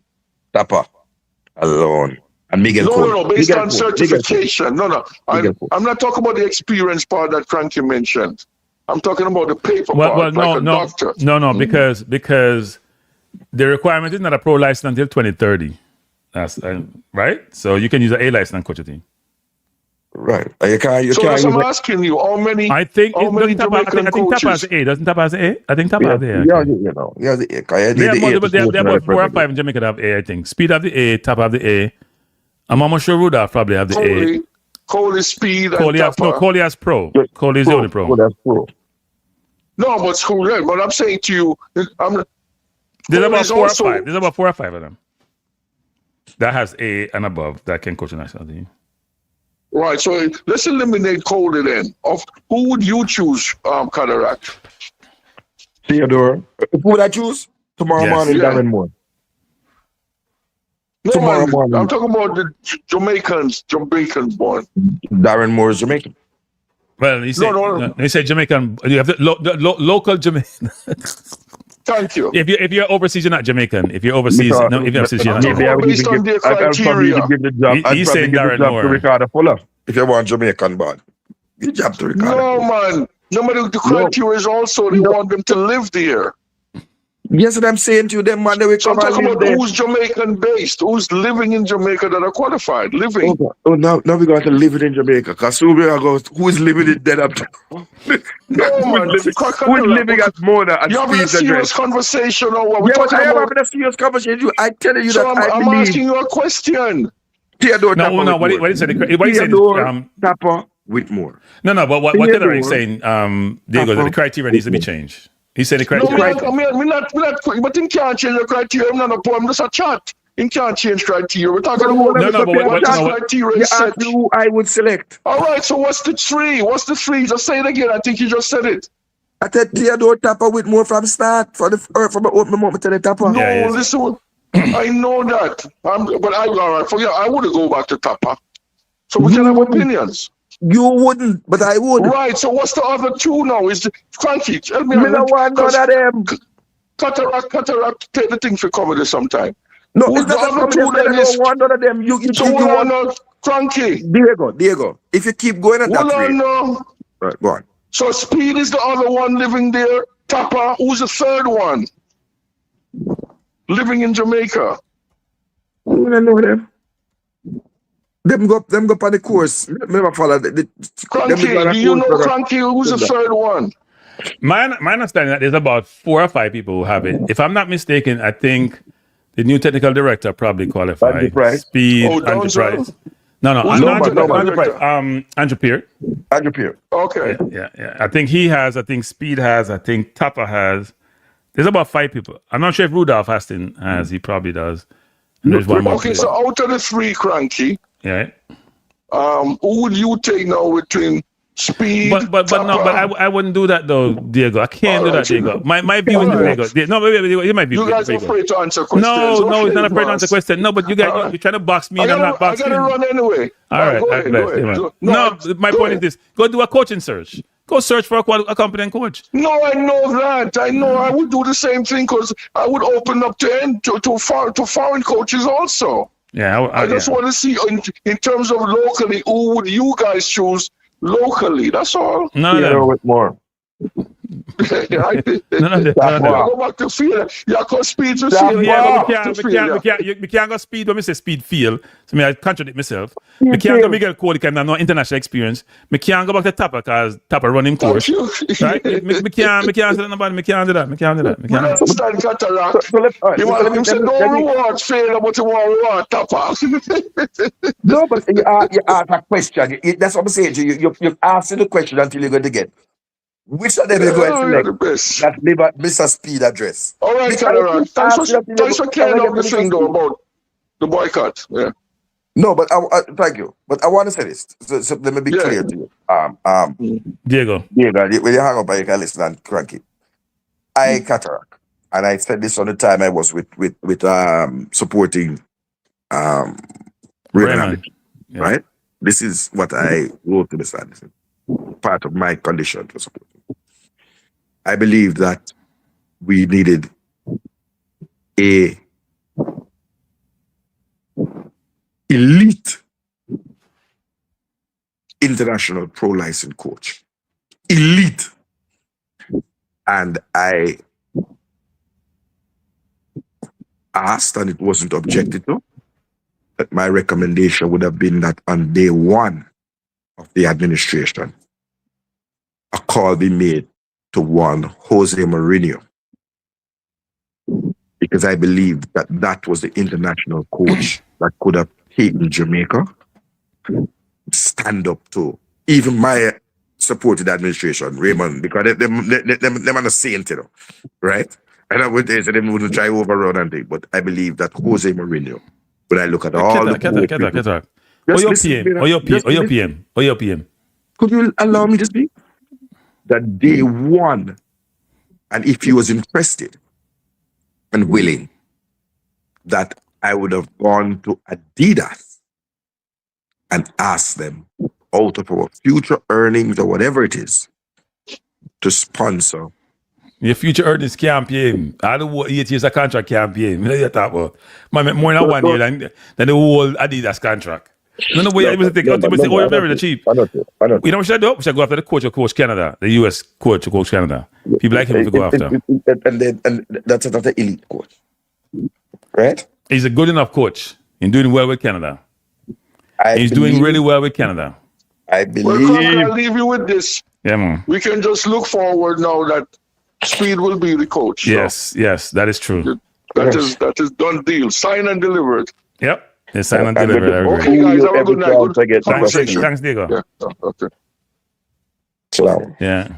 So, but yeah, so I believe that your structure, the recruitment, I don't think that Speed believes in it. I mean, I don't hear him say it, but I think we're going to go back to a largely local based team. No, nonsense. I don't agree with you on Speed. This Speed go local based team when you go. This Speed go local based when you go compare This to is a high stakes poker game that was just we went into.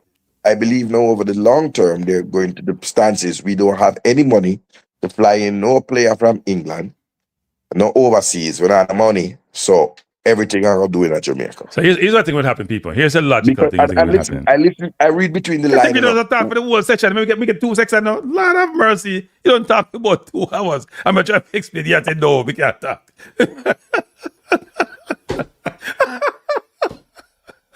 So this is some people. I think they got a 2-tier approach.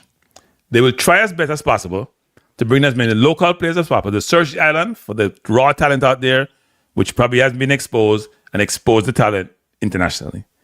They will also do, I hope, well, they're not going to do it, a much better job of sourcing talent that fit what Rudolph Speid wants to do. And they have a better process of naturalizing those talent. Some of those players you see now in this team will not be in this team going forward. Rudolph wants to win. Rudolph is a smart man, don't get me wrong, but he failed. That's why we can't support failure. But at the same time, I believe what he will do is 2-tier.